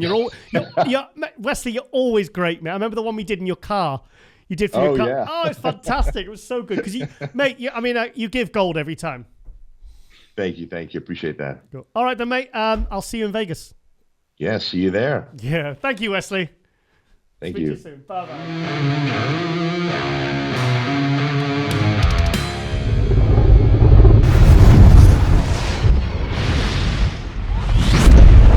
What's up, man? Mate, you're smiling. Why are you smiling? I'm smiling because I'm relieved, man. Yeah. Weight has relieved, man. Wow, mate, your first pro win and you're going to the Olympia. How does it feel? It feels amazing, man. I can still not imagine it yet, man. Yeah. So obviously, you took second place last week at the Arnold Classic. That was in a crazy lineup. What was that like? Honestly, I'm feeling more ready at the Arnold than I was at the Yamamoto Pro, man. Oh, really? Man, I wasn't yesterday. To be honest, I wasn't even like 70% ready, man. I was mentally, I wasn't there, man. Really? It was hard, man, to do back-to-back show. Yeah. That's the first time I came here to France alone, to do everything alone, prep, make food, and it was stressful. Yeah, so I suppose, because the thing is, some people who aren't used to doing back-to-back shows, some bodies can do it, some bodybuilders can get better. So you found it personally very difficult. Yeah, definitely because of the first time, and my body does it. I try to replicate the same targets as I fought at the Arnold, but that was difficult to maintain. Yeah, that condition was difficult to maintain. I tried to really go down in weight, like 4 kilos, all down to 110, 111 kilo. Okay. But condition wasn't good. Wow, okay. So can you settle something for me? Because this year you looked a lot bigger and more conditioned than last year. But someone told me on one of the comments, they said, no, Patrick is lighter this year. Is that true? That's correct, man. I actually 4 kilo lighter. How? But I look like 5-6 kilo heavier. And the rest? Yes. That's true. Wow. Because like when you said that before, the picture of you doing the most muscular on your Instagram last year and this year, I mean, it looks like kind of like Mark Hector, who would put on 20 pounds. That's how it looked. You looked so much bigger. Yeah. To be honest, we didn't go after the mass program, We go after like the Phil Heath program, the 2011-12, where it was spread and just treated look, That was the we want to replicate. he didn't want that mass muscle because it didn't work for me. I have tried to be like 120, 124. I was never in shape. Yeah. So he said, okay, let us try to go down. Yeah. And it much better now. So where are you now, mate? You still in France? Yeah, unfortunately, yes. I booked the wrong date, man. Oh, no. So I'm going to Denmark tomorrow, man. Oh, no. So you thought the show was today, maybe? Yeah, I'm going to Denmark tomorrow, then straight then go back to Kuwait. Wow. So obviously now we're 11 weeks out from the Olympia, so you're going to go home to Denmark and then for a week or two and then go back out for another, 8 weeks? No, not even a week. Like 2 days, then I'll go back to Kuwait, man. Okay. I have to go back straight to work, man. Yeah. Because I have a guest posing with Brandon Curry to the Abu Dhabi Pro Show. Mm-hmm. It is like 2 weeks, so I can't be in that shape. No, mate, you can't. Not next to your roommate, old Brandon Curry. No. No. Wow. So was Brandon? Obviously, Brandon must be very, very happy that you got the win yesterday in France. Yes, he was, man. He called me like, oh man, he was really happy for me, man. Yeah.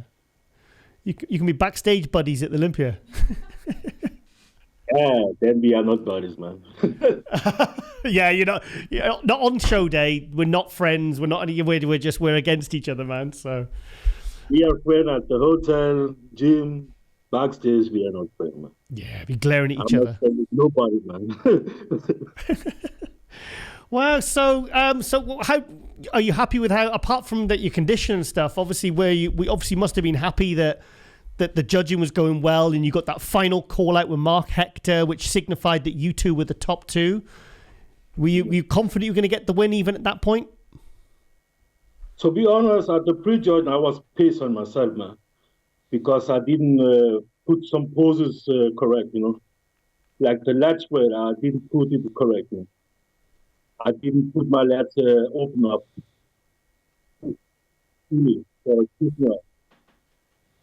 I said, okay, it's okay. He can get that this round. So at the final, I start using it. Then I get better with off my life. Yeah. I didn't feel like 100% confident at the pre-judge. Wow, really? Even in that final call out? Yeah, even when I was at the final call out, yeah. First at the final. Wow. So the thing is, I mean, if you're in the back of your head, you felt more confident at the Arnold UK, and you're coming into this one and you're feeling like you're not at your best, and so I can imagine that does play on your mind and think, God, am I going to get the win? Because at the Arnold, I was confident, man. I didn't care who was there, because my condition was unmatched, man. Mm. Well, I think with what you did for the 8 weeks in Kuwait to the Arnold UK, now you've got 10, 11 weeks. By the time you get back to Kuwait, you're going to have 10, 11 weeks to prep for your first Olympia. That will be good, man. I just hope you can add like 2 kilos when power muscle. Yeah. That's the goal for those weeks. I think your shoulders, arms, and legs were absolutely sensational. They were dry, full, detailed. I think maybe a little chip more chest and back, maybe on those couple of kilos. I think you'd be great for the Olympia. And that would be good, like half kilo chest and 1.5 kilo on the back. 3/4 of a kilo on each lat. That would be the Yeah. But to be honest, this year, I believe we can be like 6, 7. Okay. But next year, that's the real deal, man. Because I'm gonna stay there all year, do a full off season. Then we are going for the first call out. Do you know what, Abdullah? I said in the hot news, I said Abdullah reached out to Brandon Curry at the end of 2016 and said, "I'll make you Mr. Olympia within 2-3 years." He's done this to you. Says I can believe you can win pro shows and be top 6 Olympia. Abdullah pretty much has a very good track record of seeing these things and they're coming to fruition. You believe in me. or else I will not be in the field. Even at Arnold, Yeah. he's not the guy that travels. It's probably because of the way that Yeah. he never. Sorry, the sound went a bit there. Have you got your hand over the phone? Yeah. Yeah, because the volume was going a bit funny then. I wondered if you had your finger over the microphone or something. No. Oh, okay. Abdullah is the guy that believe in me, man. Or else he will not be did they trouble with me at the Arnold because he's a guy that never travel, man. Really? He's a family man, his own, man. He hates to travel, man. So if you get him to travel, that means a lot, man. Yeah. Well, you'll have him at the Olympia. At the Olympia, he will be there. Yeah. He don't mess with the Olympia. Yeah. He likes the Olympia. We live for that one. No, I interviewed Brandon there in 2019, and he was literally I think he was in the next room to Brandon, making sure he was keeping an eye on him, because he wanted to bring him in bang on, which he won, Good. Yeah. So, are you excited to get back to Kuwait now? Now you've got the win and you've got the qualifications out the way? Yes, I'm excited to get back, man. I'm excited to put in the work, man. Yeah. I've been so good, man. I need to get that back up, man. Yeah. Oh, man. Yeah, it's going to be good, mate. It's going to be good. Like I said, I was so, because I'm fans of Jamie, I'm fans of Mark Hector, I'm fans of you, and it was great that the three of you ended up being the top three. Yeah, but I'm a little bit disappointed that James didn't come at Yamamoto, man. Holland's Head. He was doing it, man. You wanted to beat him? Yeah, twice. That's why I want to beat him twice. Well, because he bypassed this one to do Italy, didn't he? Maybe I should stay in France and do Italy then. Oh, that's fighting talk. That is fighting talk. James, you watching this? Are you getting this? He's coming for you, mate. Wow. Well, you've got an extra day. You've got an extra day in France, mate. You can change your flights. I'm just joking, man. James is a nice guy, man. Yeah, I like him. It was good. And it was, I tell you what, it was, you beat some, Martin Fitzwater was the best he's ever been. Jamie the Giant was the best he's ever been. Mark Hector was bigger than he's ever been, and James Hollinshead, one of the pre-contest favourites, and it was, and you were neck and neck with Andrew Jack there. I mean, what a contest. Yeah. Yeah, it is, it is all realistic. So, we among those guys and be the last man standing and do. Yeah. Let's have to replicate that at the Olympia, man. Oh, I got it, mate. Honestly, the thing is, you've got enough time now to make some decent improvements. 11 weeks is a lot. You can do a lot within 11 weeks. Like you did in 8 weeks for the Arnold UK. You've got another 11 weeks now, and you've got a win, so you're even more confident. Yes, and now I'm going to have a 2.5 week off season. That will give me extra energy to recover my body. Then I'm on again. So good. Take advantage of that insulin rebound, mate. Yes, because I'm gonna need that energy, man. Yeah. Well, mate, I'll see you out in Vegas. So I'm really glad to see that you're going now, and I'm glad you got the win because I know you would have just kept going until you got the win. Actually, no. If I didn't win yesterday, I will shut you down. Oh, really? Then I'm not good enough. Yeah, that's a good point. Yeah, that's a good way of looking at it. I have this mindset. I don't want to do many shows to qualify. If I can win a show, then I will not qualify. Yeah, that's true. Yeah, then you are not ready. Yeah. If you want to be among the best, you have to win a show. Yeah. I don't want to be point. Cool. So, what have you done today then, mate? Because now you've got an extra day in France. Have you been out eating lots of French cuisine? Actually, no. The first food I ate yesterday, it was oats, man. I missed to eat oats. Trust me, man. Good man. I was with Nathan. Yeah. And the Yamamoto crew. They go and eat outside with some delicious steaks and all those kind of food. I said, no, man, I'm going to the hotel and eat those. I love it. I have to for 9 months, Yeah. Wow. Come on, you could have had a steak, But mate. You could have had a steak. Man. I was really tired. I just came from the show, then come to the hotel and eat the hot. Yeah. I sleep like 12 hours. Wow. I was dead. Oh, fantastic. Good. All right, then, mate. Well, I just wanted to get you on just to get the winner interview and to congratulate you, because also we had you on Global Muscle a couple of weeks ago, and I was buzzing, mate. I was buzzing for you. You know, like I said, I had 3 guys in that race. I had you, Jamie, and Mark, and I was rooting for all of you, and you were all the top 3, and you all look fantastic. And so I just wanted to catch up with you and just see. Well done, Patrick. Yeah. And Jamie, he's totally overlooked, man. He's what, sorry? Totally overlooked. Overlooked? You thought good. Jamie? Yeah?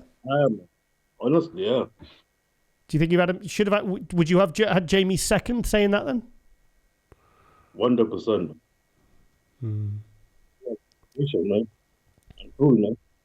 Yeah. But did you see how Mark hardened up from the start of the judging to the end? Because when he first came out from the back, he looked really watery, and by the end of it, he looked considerably tighter. I was really shocked. It is true. He was tighter at the end, yes. Such a short space of time. I don't know what he did, but he was more tighter. Yeah. Well, okay, and we still got so many shows now. We've got Romania and in Italy, and we've got the Legion, Prague, so there's still a lot of chances for guys like that to qualify and join you at the Olympia. So so Patrick, just like I said, I just wanted to say well done, mate, and I'm really happy for you to getting that win, because that was what this sacrifice was all about: getting a win, qualifying, and getting into that Olympia and improving yourself at the Olympia as well. Yes, I'm coming, man. The underdog is coming. Cool. Me, man. Oh, good. Time to speak that language, man.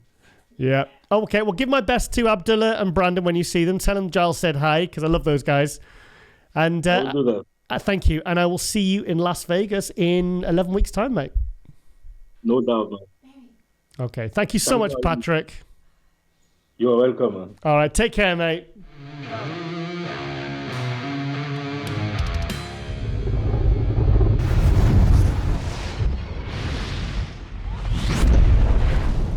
Okay, guys, and welcome to Hot News for Season 5, Episode 6 of MD Global Muscle. Also, for a start, Lauren, hang on. Jen, I know you're watching. We do have a mic for Lauren. Look, we physically have a mic. Yeah, and we will, basically, Derek's going to come and hook it up. And we're going to get a third camera angle on you. So make sure you've got your hair curlers and whatever you wear. I don't know, your gym jams, so we will have that. So because obviously Lauren I like it to kind of bounce off her a little bit when I'm doing Hot News, as you know, every single week. Right, okay. It's been a very busy weekend. It was the Yamamoto Pro France yesterday. It's Sunday today. Go and check out on the MD YouTube channel, which you're watching right now. There's 3 parts. We did like a watch party where we're watching it live, and Jen's bringing up the live stream. Myself and MD Online editor Ron Harris are basically talking and giving our take and stuff. But there's 3 parts up there. We lost the live stream, and we lost our own live stream as well. So we had to do it in 2 parts. But it's had like 25,000 views, and it works really well. You know that with the live, and because obviously people want things instantly, and you can't get more instant than live. Although I think there is like a few second delay. So, it doesn't really get much quicker than that. So go and check it out. And you can see, our take on myself, Ron, and Jen. See our take on the Yamamoto Pro France show as it unfolded. So, right, okay, then we're going to go to Bodybuilders Without Borders because he has the high-quality footage from yesterday's show in France. So let's go to... do you want to go to Biecki first? Do you want to get that out the way? Yeah. Yeah, Lionel Biecki was... this was the Lionel Biecki that showed up. I know. Somebody's saying he's diabetic and he's struggling to prep. The size is there, but it's just the condition isn't. Lionel Biecki he's one of the best, This guy's been top 6 at the Arnold Classic twice in America. He's one of the best, and it breaks my heart to see him turning up in this kind of condition. But you know what? Patrick Tour prep Ronnie Raquel in 2015, And when Ronnie Raquel found out he was type 2 diabetic, like myself, and so it can be done. So maybe he needs to hook up with a Patrick Tour and get Patrick Tour to maybe prep him. I think he could be bang on in Romania now. 6 weeks, he could be absolutely spot on. I mean, he's not lost the physique. It's just the condition. What do you think? Is it something that he's just found out, or like people speculate? Well, that's what I'm hearing on the comments and stuff like that. But I don't follow his Instagram account actually. This was not the Lionel Biecki we all hoped for. Turned up to this contest because he pulled out of the UK, something to do with visa issues, and I didn't believe that. There's no way I believe that. Do French people need a visa to come to the UK? I don't think so. No. So, that's someone who's literally, that's not good condition. I mean, let's call it as it is. So yeah, very disappointing to see him, fading like this really. So, I think he's 41. So he's still got a few good years left in him. And he just, like I said, there's none of the muscles shrinking, or he's got no injuries. It just comes down to condition. So yeah, this was not the Lionel we'd hoped for. I mean, by a long shot. And he was never really known for his condition. He was always known to be someone that could bring better condition, So this was disappointing.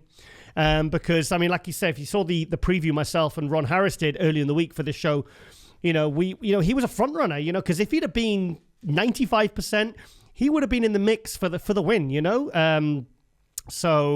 and here was the runner-up, Mark Hector, who looked looked fantastic, actually. I was very nervous, actually, when he said he was doing this show, because I think from what I saw at the Isle UK, he needed more than a week to tighten up. And I still stand by that, because if you watch this now, if you see when he turns to the back, the side and the front, the condition is better than the Yarn UK, but look at the condition in the back now. See? Even there, you can see it. He's soft in the back. The glutes and the hams and the lower body's starting to come in, but he's still a good couple of weeks away from being really well conditioned there. So this area for Mark really is the Achilles heel that I think prevented him from winning this show. But the physique, the shoulder to waist, he's put on something like over 20 pounds of added muscle tissue since he took third place at the British Grand Prix in 2020. You can see it. Yeah, it looks incredible. And most of it has gone to his legs, which is where he needed to put that muscle on. So, he's doing. He took second place here. When he first came out, I thought he looked really watery, and then in the space of like 30, 40 minutes or something, it probably wasn't even that really in real time. He sharpened up a lot, and at one point, he was last call out with winner Patrick Johnson, and I thought, are they going to give this to him? Because if you look at what Akeem Williams did, Keon Pearson, Brandon Curry winning the Arnold Classic, Andrew Jacked, none of these guys have brought 100% conditioning, but they're winning shows this year. So at one point, I actually thought, judged by what I saw in the call-outs, I actually thought, my God, is Mark Hector going to win this? So. And he said, and he messaged me, it was a last-minute entry. I saw on his Instagram, that he was doing it because his girlfriend Kerry Sexton was doing the bikini. So that's why he jumped in at the last minute. So he took second place. I don't think anyone would have argued if he'd actually won it. So because his shape and structure is superior to Patrick, but Patrick had probably a little bit more thickness and much, much better conditioning. So we'll go to Patrick now because I want to show that, because I've not properly looked at Patrick yet because we were just looking at kind of low-quality phone live stream footage. But let's have a look. Let's have a look at Patrick. Yeah, he's much, much better conditioned than Mark. Yeah, the legs are dry. Yeah, he looks good. Oh, shit. Sorry, I'm going to stop touching this thing. Hang on. Squeeze it down a bit. Very sensitive. Right, okay, there you go. Yeah, so he looks good. Did he look better or worse than the Arnold UK? That's what I'm trying to decide. He looks like he's nailed the condition again. But was he as full? Was he fuller? He's really thick. And looking from the side shots now, watch. Look. Wow. Really thick. And he's got lovely, crazy muscle bellies in his shoulders and his arms. I do think he needs more chest and back, though. I think that's how he can improve. If he could just add a little bit more size in the chest and back area for the Olympia. He's got 11 weeks to, to really go to war on those areas. I mean, maybe he could make some minor improvements in the 11 weeks. I've seen miracles happen with this kind of, with that kind of time frame. So he's 11 weeks out now. He's got the qualification. He's going to his first ever Olympia. He's got his first pro win. And do you know what I like about Patrick? You know what the soleus is? Come on. No. Well, you're not far off. The soleus, the foot. Yeah, I see where you got the connection from there. The sole of your foot, soleus. It's the see the big calf muscle that sticks out. That's the gastrocnemius, and it lies on the soleus, which is this bit here. It's the flat bit of muscle that comes up from the sole of the foot, the back of the back of the heel. But I love his soleus. It just comes out. It's crazy calves. I'd love to see big, thick, chunky calves because he's got fantastic legs, small joints, very, very dry conditioning. I mean, you can see in his face he's nice and dry there. Oh, bollocks. So yeah, I'm absolutely over the moon. We had him on episode 4 with Mark Hector. I predicted that Mark and Patrick would be, if you watch the watch party and the preview. No, not the preview. Because I didn't know Mark Hector was doing it then. I did actually think that Mark and Patrick would be the top two because Mark messaged me and he said he dropped 10 pounds. Now I'm not sure. It doesn't look 10 pound lighter to me, and he looks marginally sharper than he did at the Arnold UK. But Mark still needs to get better condition. I'm not sure another week is going to be enough because Italy is next week now. Maybe you can go to Prague. Plus, I mean, we'll come to Italy in a bit, but he's going to have to go up against Crizzo, who I'm assuming will turn pro next weekend at the amateur show in Italy. And then who else is doing? Oh, James Hollinshead is doing Italy. So obviously he bypassed this show because he wanted to focus purely on Italy. So look, his arms and shoulders are fantastic. Yeah, it looks really, really good.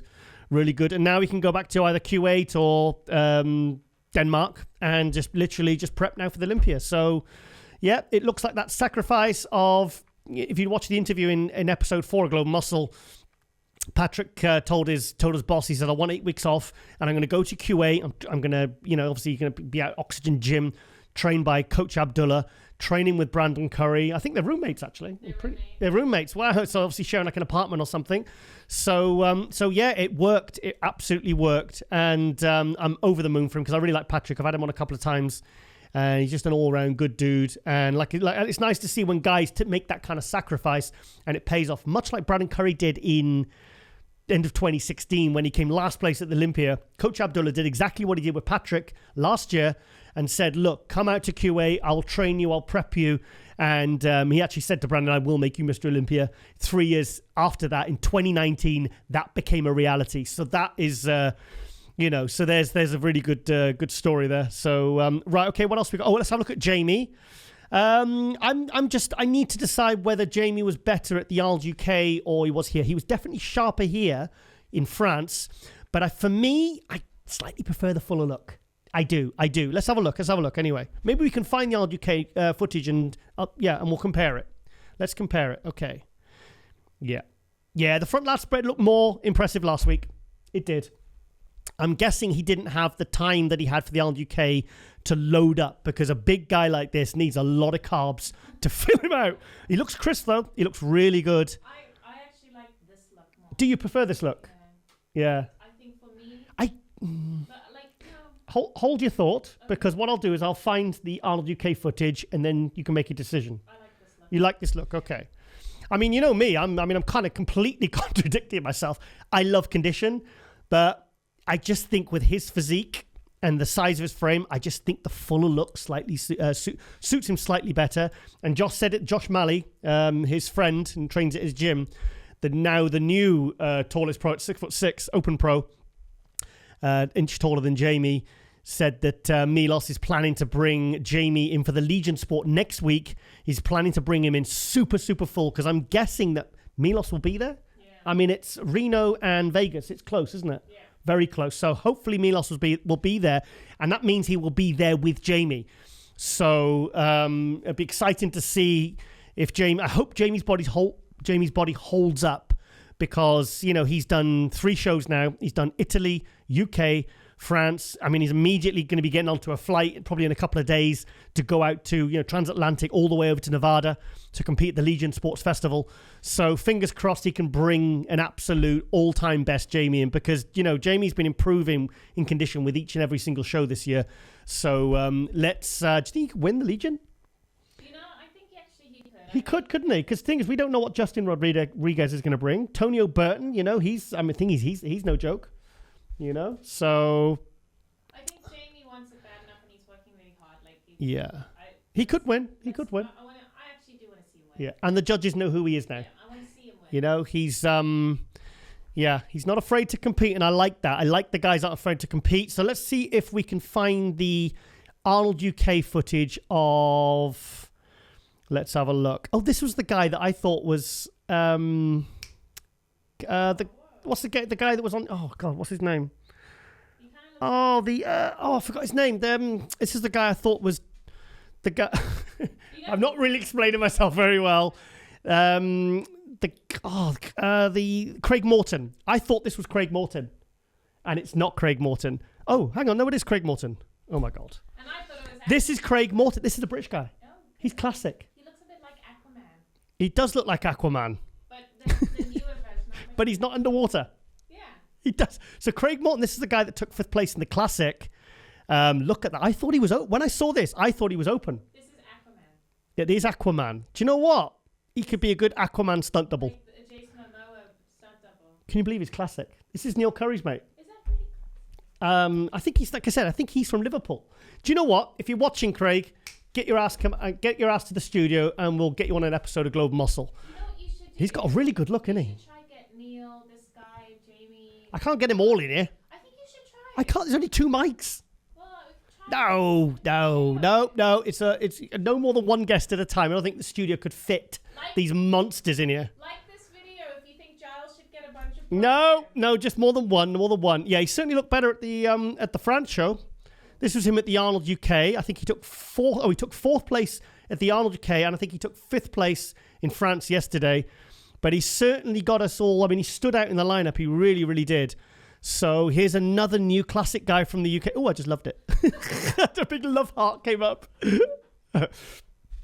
So, this guy, man, I tell you, Craig Morton, he's certainly on my radar now, because I saw this picture, this first one. So I go to the first one.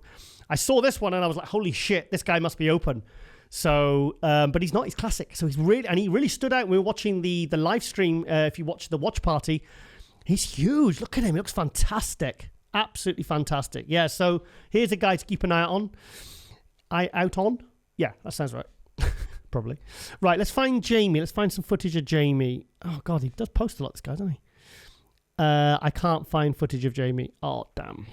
I wanted to compare it. You see, I wanted to compare whether he looked better at the Arnold UK or whether the harder, kind of slightly not as full look from France was... I'm distracted again. Yeah. This guy, Good Vito. Here's another guy that's come into the Pro League. He's still amateur. Yeah, he's going for his pro card. Yeah. Oh, hang on. He's doing Muscle Contest International Fit Pira Pro Qualifier. I thought that was Fit Pira, meaning Fit Parade, for Hungary, where I'll be in 2 weeks' time. Doing a live stream review. Not review, actually. I'm doing the live stream commentary at the NPC Hungary show in 2 weeks' time. And then 2 weeks after that, where are we, Lauren? Prague, yes. So, yeah, both of us are going there. So, you're going to have to stay home and look after the pets, dear. No. You got to work. Look after my babies. Right, okay. But this guy, Good Vito, what's his name? Let's go to his Instagram. Yeah, that's his Instagram name. And sometimes we do refer to these people as their Instagram names. It's weird, isn't it? Oh, Vitaly Olgonikov. Yeah, I prefer Good Vito. But anyway, we'll come back to this guy because I think he's going to be turning pro very soon. And there's a lot of noise, like it is right around Michael Krizo. Also, check out my Michael Krizo interview. No, it's not an interview. It's an article. Where I got opinions from Milos Sarcev, Blessing Awodibu, who competed against him in 2017, and also Jamie the Giant, but obviously being a fellow tall guy. Yeah. I got their opinions, and then I gave my take on how Michael Krizo will do, because people are saying this guy could be an Olympia threat, and he's not even pro yet. I mean, talk about getting ahead of themselves. But yeah, let's go back. Here we are. Okay, squeezy. Yeah, I think that's pretty much everything I want to see on here. Because obviously the big news is France. Next week we have Italy and the Legion Sport all in the same weekend. Let's have a look. Let's give some love to Rob Cannon because he made his pro debut at the Arnold Classic. Remember we turned pro in Spain last year? Yeah. Got video footage of it. You got video footage? Yeah, he did. Yeah, we did. He took 11th place in the Open in his pro debut at the Arnold Classic. And I don't have the score sheets from France yet because they only announced the top 5 on the stage. But he said he was in better condition and he got good judges' feedback. I saw a video he posted this morning. And yeah, so him and Scarlett. I mean, Scarlett was... What was Scarlett at the Arnold? Was she 7th or 8th? She was 6th or... No, I'm sure I got 7th in my head. It was around that, but I think it was 7th she took in the figure, his lady. And Rob took 11th in the Open. So, I mean, he's made some significant improvements in a year. And maybe there's a guy to keep an eye on as well. So, very thick, chunky physique. We like that. Right, okay, we're going to leave Bodybuilders Without Borders. We're going to go to the Viking himself, Josh Maley, 6'6", new IFBB Pro, turned pro by winning the super heavyweight and overall at the Arnold UK. Last week, it'll be a week and a half by the time you watch this. And yeah, so he's turned pro. This was the before and after I was talking about. Look at that. Wow, we brought this up last week, but I just think it's so cool. I mean, like I said, he's about 9 stone there, and he's about 50 stone there. Sorry, I'm talking stones. Americans don't understand stones, do they? Kilos. Well, I don't even know what the kilos is, but he's bloody huge. So, I mean, he's 6'6" on stage. I think he's about 290 something. Oh, he's 300 pounds here on the right. Look at, the thing is, do you know what I like about him? I love his condition. He's got size and condition. And look at the legs. I mean, that's on us. Just realize that this guy is 6'6" and he's got quads like that. Look at that. Yeah, fantastic. So let's have a look a bit more. Here he is. I think this is when he was very, very emotional when he won, you know, so as you'd imagine. But 12 years to the month since my first bodybuilding show. You're 12 years of commitment, 12 years of self-doubt and limited self-belief, 12 years of never doubting my ability to work hard. This is surreal. And then he's giving all his thank yous. So yeah, what a moment that must have been, finally turning pro. But fantastic. Here he is at the Arnold UK when he was on stage. I think this is when he turned pro, because he competed with the pros the day after. So, you know, up on stage with Andrew Jack, Martin Fitzwater, James Hollinshead. He wasn't planning to do this because maybe he didn't plan to turn, maybe he didn't think he was going to turn pro. So, but he did. He won the super heavyweights and the overall, which is absolutely incredible. So, am I a bit dark now? You are a bit dark. A little bit dark. Can you just light me up a bit there, dear? Thank you. I promise I'll get your mic sorted. So, look at that. He's huge. Absolutely. Am I looking a bit dark? Yeah, that's better. Yeah. It's only 3-4 o'clock, isn't it? So, yeah, so fantastic. He's got a good frame there, and he's prepped himself as well. Always prepped himself for 10 years. And when he fills that chest and arms out and puts a little bit more thickness on, you know, it'd be cool to maybe see him in a call out with his friend Jamie the Giant, wouldn't it? Jamie the Giant. So this is Josh the Giant. Josh the Giant, a friend of Jamie the Giant. So yeah, it's a nice shot. I like this one. There you go. Look at that. So this is when he was in the amateur. Great shot. This is Chris Bailey shot. Fantastic photographer. He's down in Hull. He's got a studio down in Hull. Fantastic photographer. Remember when he started with Flex Magazine, about 2014. Great photographer. Studio, stage, everything. He's the man.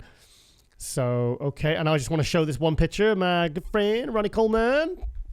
So, when was it Ronnie? Was it last week? This week? Monday. God, yeah, because completely forgot about Ronnie Coleman. I've been chilling with Ronnie for Monday and Tuesday up in London. So, yeah, that was exciting as well. In fact, I should bring up the Zone Gym video. Yeah, the Zone Gym video. I'll bring that up just quickly at the end and just show you so I can show off. Because I was chilling with Ronnie. We had to get on the bus. Told you that, no.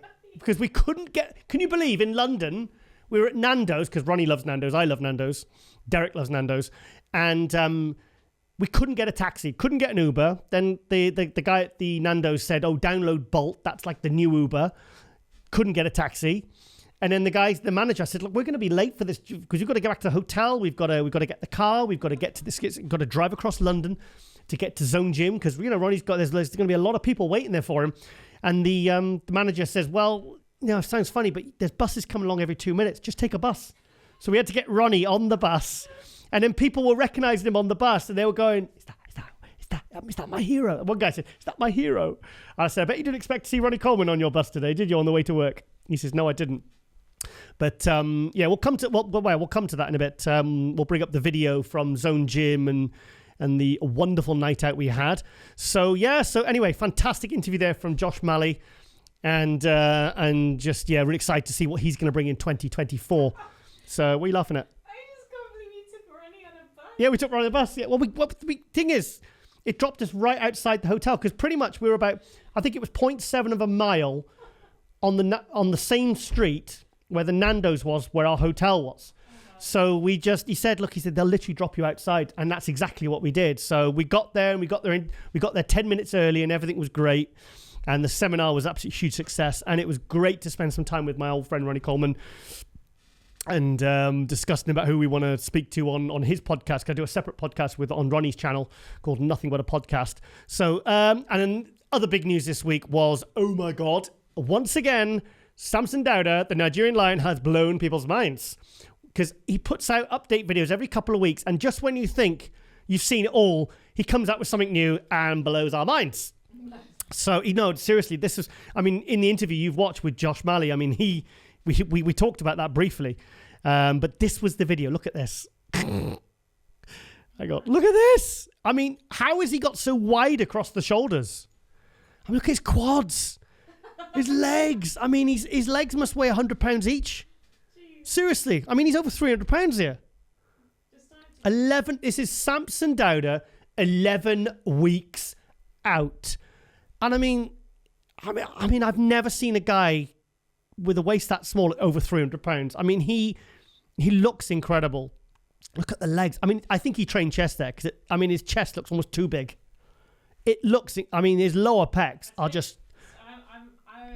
What? Samson for the win. For the win? Yeah. Not the Olympia. Samson's not going to win the Olympia this year. Come on. Let's not get giddy and get carried away. I really don't think Samson's going to win the Olympia this year. But I think he will be first call out. I think a lot of the guys in the USA, like the top guys, are going to be in for a big He's aesthetic. He's big. He's symmetrical. Great poser. He's going to have to take his conditioning to another level from what he brought at the Arnold Classic and the Boston Pro early this year to really... I think he'll be first call out. I'll say it now. But thing is, you got Nick Walker, Hadi Chupam, William Bonac, Big Ramy, Brandon Curry, Hunter Labrada, Derek Lunsford. This top six is going to be pretty busy. And thing is, first call out doesn't necessarily mean you'll make top six. Brandon Curry in 2017 was first call out and he took 8th place. But I could see Samson 5th to 8th. You think better? You think top 4? I think go Samson. What? Come on, say it. Say it. What do you think? I want Samson to win. He's not going to win the Olympia, babe. Seriously, Fine. He's not going to win the Olympia. Fine. But I think he'll be first call out, and I think okay then I'll say it, 4th to 7th. I think that's a guarantee. Top 5. And thing is, when he stands next, I want to see him next to Ramy. Yeah. I want to see him next to Ramy because the shoulder to waist is a lot more pronounced, and he looks incredible, doesn't he? Big chest. Is his chest getting too big? It's huge. He needs a bra. Go on, Samson. Oh, I love Samson. He's such a cool dude. When he came up here, he drove all that way. I drove all the way to him a couple of weeks previously, but he came up in March, didn't he? And then we trained at my gym. I still get asked about that, In for a big shot. People still ask me at my gym, like, you bringing that big guy back, the big black guy? And I said, I said, oh, Samson. He said, yeah. God, he was huge. Couldn't believe it. I've never seen anyone like that. And this is my local gym. It's a fantastic gym called Legends Gym. And I think I blew a few minds bringing him in. Piling up the plates on the incline hammer press. And I think it was like 4 or 5 plates or something. He was playing with it. It was like a maintenance workout almost, But so anyway, I just wanted to show that because this is just blowing people's minds. Okay, I'm going to go to Mr. Wesley Vissers, who got the win yesterday at the Yamamoto Pro France and is going to the Olympia. Was he third place at the Arnold Classic the week before? But his lower body was a little bit soft. Sharpened up, and he got the win here. So this will be his fourth. I believe this will be his fourth consecutive Olympia. Saw him turn pro in March 2018 in London. And I've seen him at Arnold Classics, Olympias. He's won Romania. He's won, what's the other pro shows? He won one in, I think, Poland. He's won a few pro shows, and he's just been consistently improving. Here he is with that's his boy. That's his little boy. And I think he's got a second one now. I believe he has a second one.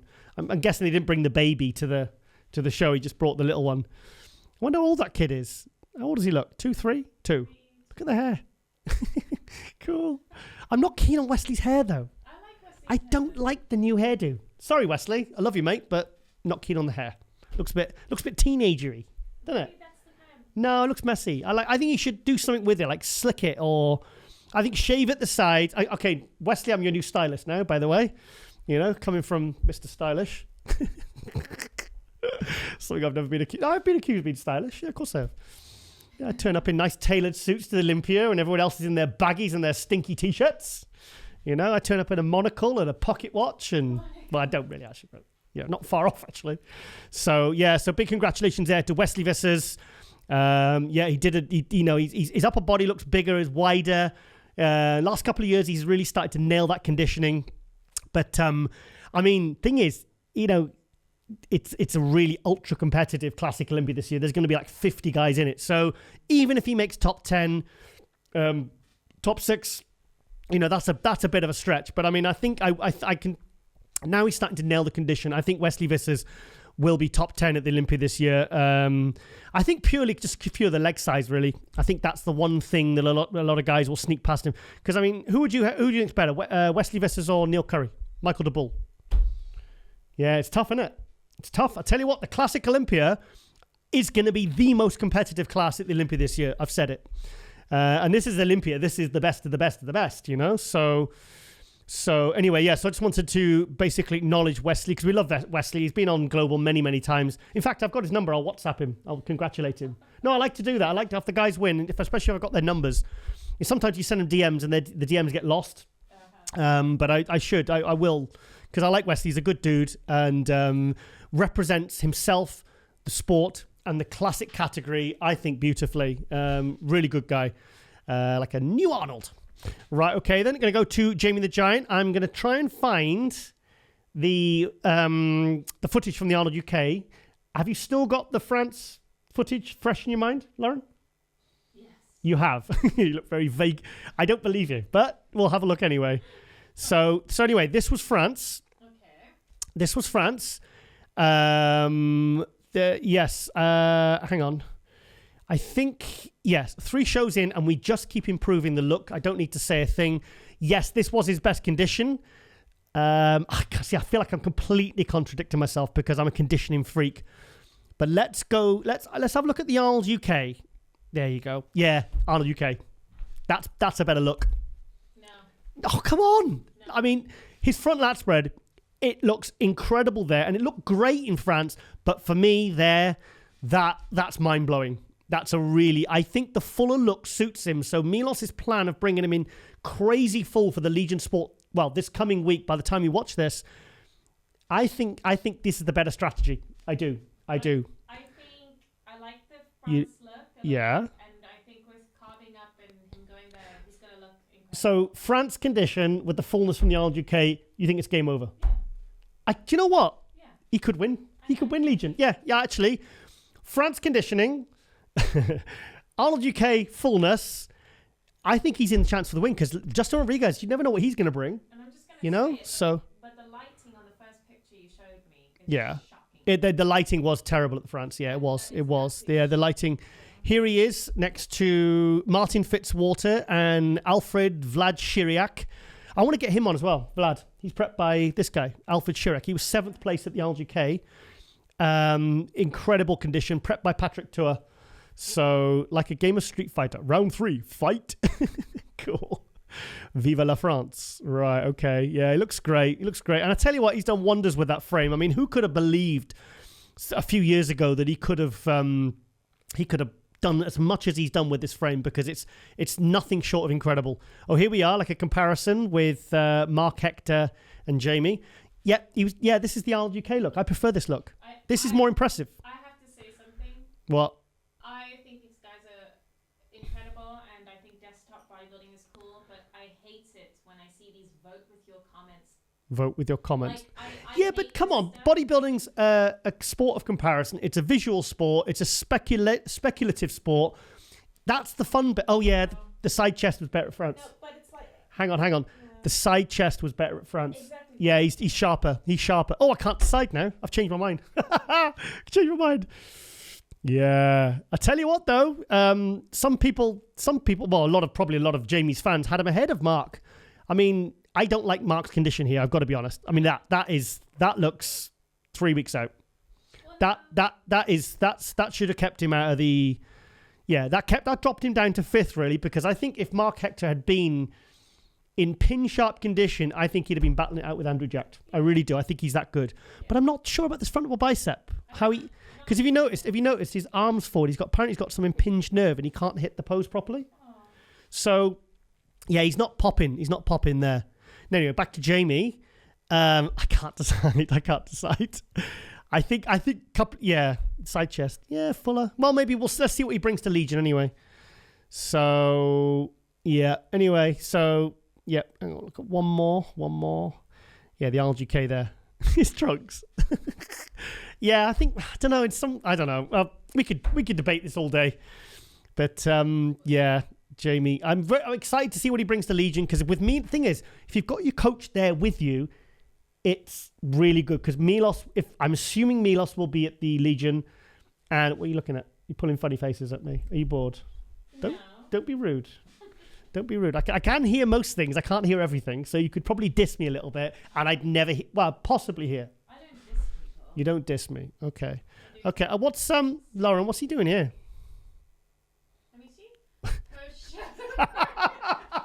What's he doing? Is he trying? Oh, he's trying to. I've seen this picture. She gives him a piggyback.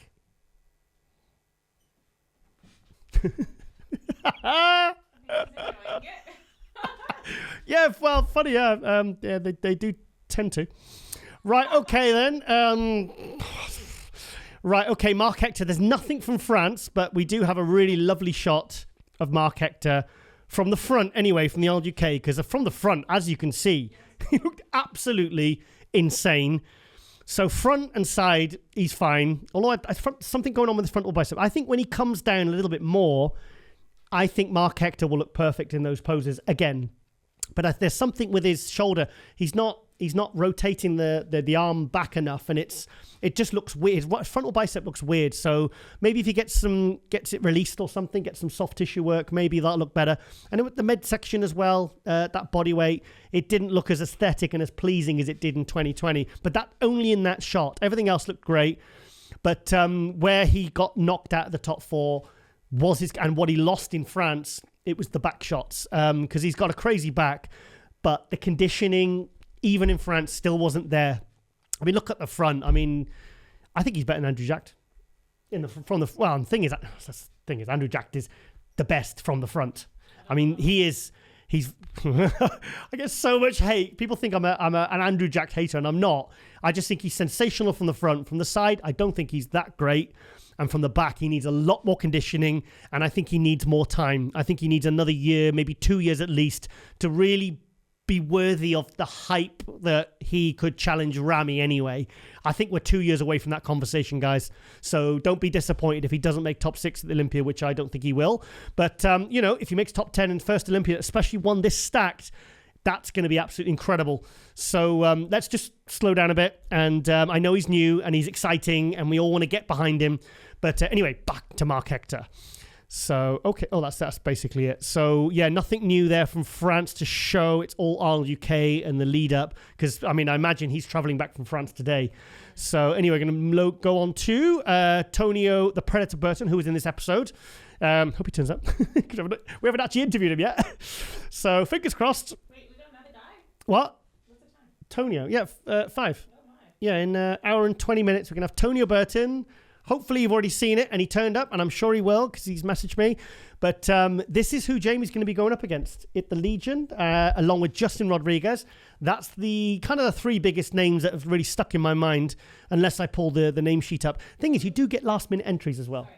Yes. So I wonder if there's going to be last-minute entries. But look at this guy, and just look at the fullness. This Tony O'Burton was a 212. He made his debut at the Indy Pro last year, and this year already moved up to open. So I think, to be honest, he reminds me of Dexter Jackson, certainly in the back shots. Crazy legs. Look at that. The midsection, very Dexter Jackson. Yeah, the 2008 Mr. Olympia. It's not a bad person to be compared to. You know? Look at his fullness. Crazy. So this is Jamie's got to go up against, him and Justin Rodriguez. So it'll be interesting to see them compared. I mean, he's very... Yeah, exactly. Wow. Look at his real bicep. Look at the shoulders. His rear delts. Oh my God.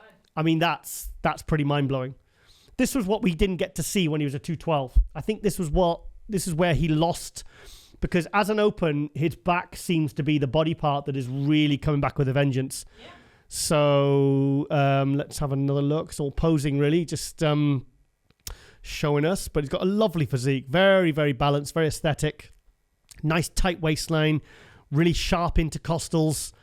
He's not missing anything. He's got every body part, and he's definitely a guy on the up. So, yeah, and I'm really, really excited to be speaking to him very, very shortly. But by the time you watch this, you'll have watched it anyway. So, because we put hot news right at the end. So, yeah, looking good. Look at his back. That rear lat spread looks crazy, doesn't it? Look at the rear bicep. I mean, that's getting towards Ronnie territory, isn't it? Mm. And this is his first year as an open. So imagine what he'd look like in a few more years. I mean, he's just going to be... I think he's one of these guys that's just going to continually move up. But he's had some good placings as well as an open and as a 212. So he's proved himself on in both arenas now. So okay, then we're going to go to Chris Bumstead, because the big news is, oh my God, 10 point. Do you know what I actually thought Ron was joking. Look at that, 10.4 million followers. I mean, how is that even? I mean, what is The Rock? He's 25 million, isn't he? I think he's 25 million. But that's like not just bodybuilding numbers. That's like international superstar numbers, isn't it? I mean, this is someone that's transcending the sport. I mean, this is bigger than the Olympia, Ronnie, Rami. I mean, Hadi. These are kind of serious numbers, you know. I mean, and the thing is, wasn't he like at 5 million? I mean, the last time I looked, I mean, it's a matter of weeks, probably even months. He was at 5 million? Mm-hmm. 5 million is 5.4, and he's doubled it in a few months. So what is that going to go up to? It's crazy. I mean, it's great for the sport, great for the classic class. And the thing is, he's such a good guy as well. Such a good dude. And the big news is he finally did it. He proposed to Courtney King. Courtney King, isn't it? Yeah. Courtney King. Yeah, she said yes. The most nervous and happiest I've been in the span of 30 seconds. Love you always. So Shaquille O'Neal, congrats, champ. Craig Goliath, Brendan Hendrickson. Yeah. So, yeah, I mean, how long have they been together for now? A few years, isn't it? Yeah, been together a few years. Yeah. Thing is this staged, or... Because I saw a post where she said Chris Bumstead thanked the photographer for being sneaky, and I think maybe she didn't know the photographer was there. They also have YouTube, so don't forget, like, this would have been recorded. Yeah, but surely, if you went out to some rock and she would know, she'd twig. I know, but... Or do you think already done it in private and they wanted to do it for show? No, I think she probably knew it was coming. I mean, yeah. Like, hi, Courtney, can we go out to the Rockies? Maybe she thought he was going to push her off the cliff or something. The sunset. I mean, you're probably going to think... All right, okay, I'm feeling the pressure now. I've got to be honest. No, but you know what I mean. I know, okay, I know. I understand the insidious digs, but you know, and hints, darling. I think it's really beautiful. I think it is. But do you not think she went for 1 second? Why is he taking me near to a cliff edge? She probably knew it was coming. Like, I mean, I got a couple of exes I would have quite happily pushed off the cliff. I've got to be honest. And then let them think that you're going to propose and then just casually shove them off. But I'm not saying that's what Chris was doing. Because obviously he actually proposed. So huge congratulations to Chris Bumstead and Courtney King. And what's the wedding going to be like? I mean, it's going to be like bloody VIP. What's happening? So I carry on talking? No. Oh. Just wait. Okay, keep going. Anyway, so we'll edit that. Okay. So big congratulations there to Courtney King and Chris Bumstead. So, like I said, that wedding's going to be the wedding of the century in terms of bodybuilding, and I can only imagine who's going to be there. So, yeah, that's absolutely fantastic news. And finally, obviously, next week we have the Italian show, but I can't find anything on it yet. But we know with Chris Mins and Bajana. You say Bajana, I say Bajana. They are very good at promotions, very good promoters. So this is the Legion Sports Fest. This was the one that Sean Clarita won last year, beating Regan Grimes and Sergio Oliva Jr. And yes, there's a lot of masters classes in this event. There's last year's. Yeah, this was, so there's a guy 174 beating a guy 254. I mean, that is, talk about a true giant killer. That's bloody impressive, isn't it? Yeah. So, yeah, there's not much, it's pretty much just all kind of just, obviously details on the venue. There you are, having announced that Jamie the Giant is coming to compete. See, I like to see this kind of promotion where they're actually promoting the athletes and, telling people that they're coming, because I can only imagine how popular Jamie is over in America, because he's tall, he's all over YouTube. He's everywhere on social media. He puts a lot of good content out. He's very popular, and he's he's a novelty, because the fans don't get to see him very often in America. So when they see someone like this, they're going to want a picture with him. So the lines are going to be absolutely huge to see Jamie, and it's good to see him building his fan base over in the States as well. So, he could have just carried on competing around Europe, doing Prague and Romania and Italy and stuff. But, he's chose to travel all this way to expand his fan base. And I think that's really, really smart. So this event is next weekend, and we'll somehow fit Global in all around this, because sometimes we have to do that. We did it last week with the Arnold UK, trying to do live stream reviews with Ron Harris, and I'm doing Global in between and guests, and but we made it work anyway. So, okay then, guys. And also check out the latest issue of MD, really good one. Very interesting article on Phil Heath interview, talking about his TRT plan. He basically lays it all out in there, and it's all in this issue. So check that out. What edition? Oh, the October 2022 edition. It's October now, isn't it? Yeah. Wow. Okay, we're already working on December. Right. Okay. And there's my Crizzo article in there, Michael Crizzo, talking about. Like I said before, anyway. So, okay then, guys. I hope you've enjoyed this episode of MD Global Muscle. And, of course, hit the notification bell and all that good stuff. I always forget that. Hit the notification bells, and we will see you next week for MD Global Muscle. And, okay then, guys. Thank you for watching. Thank you for supporting. And, ladies and gentlemen, we are out.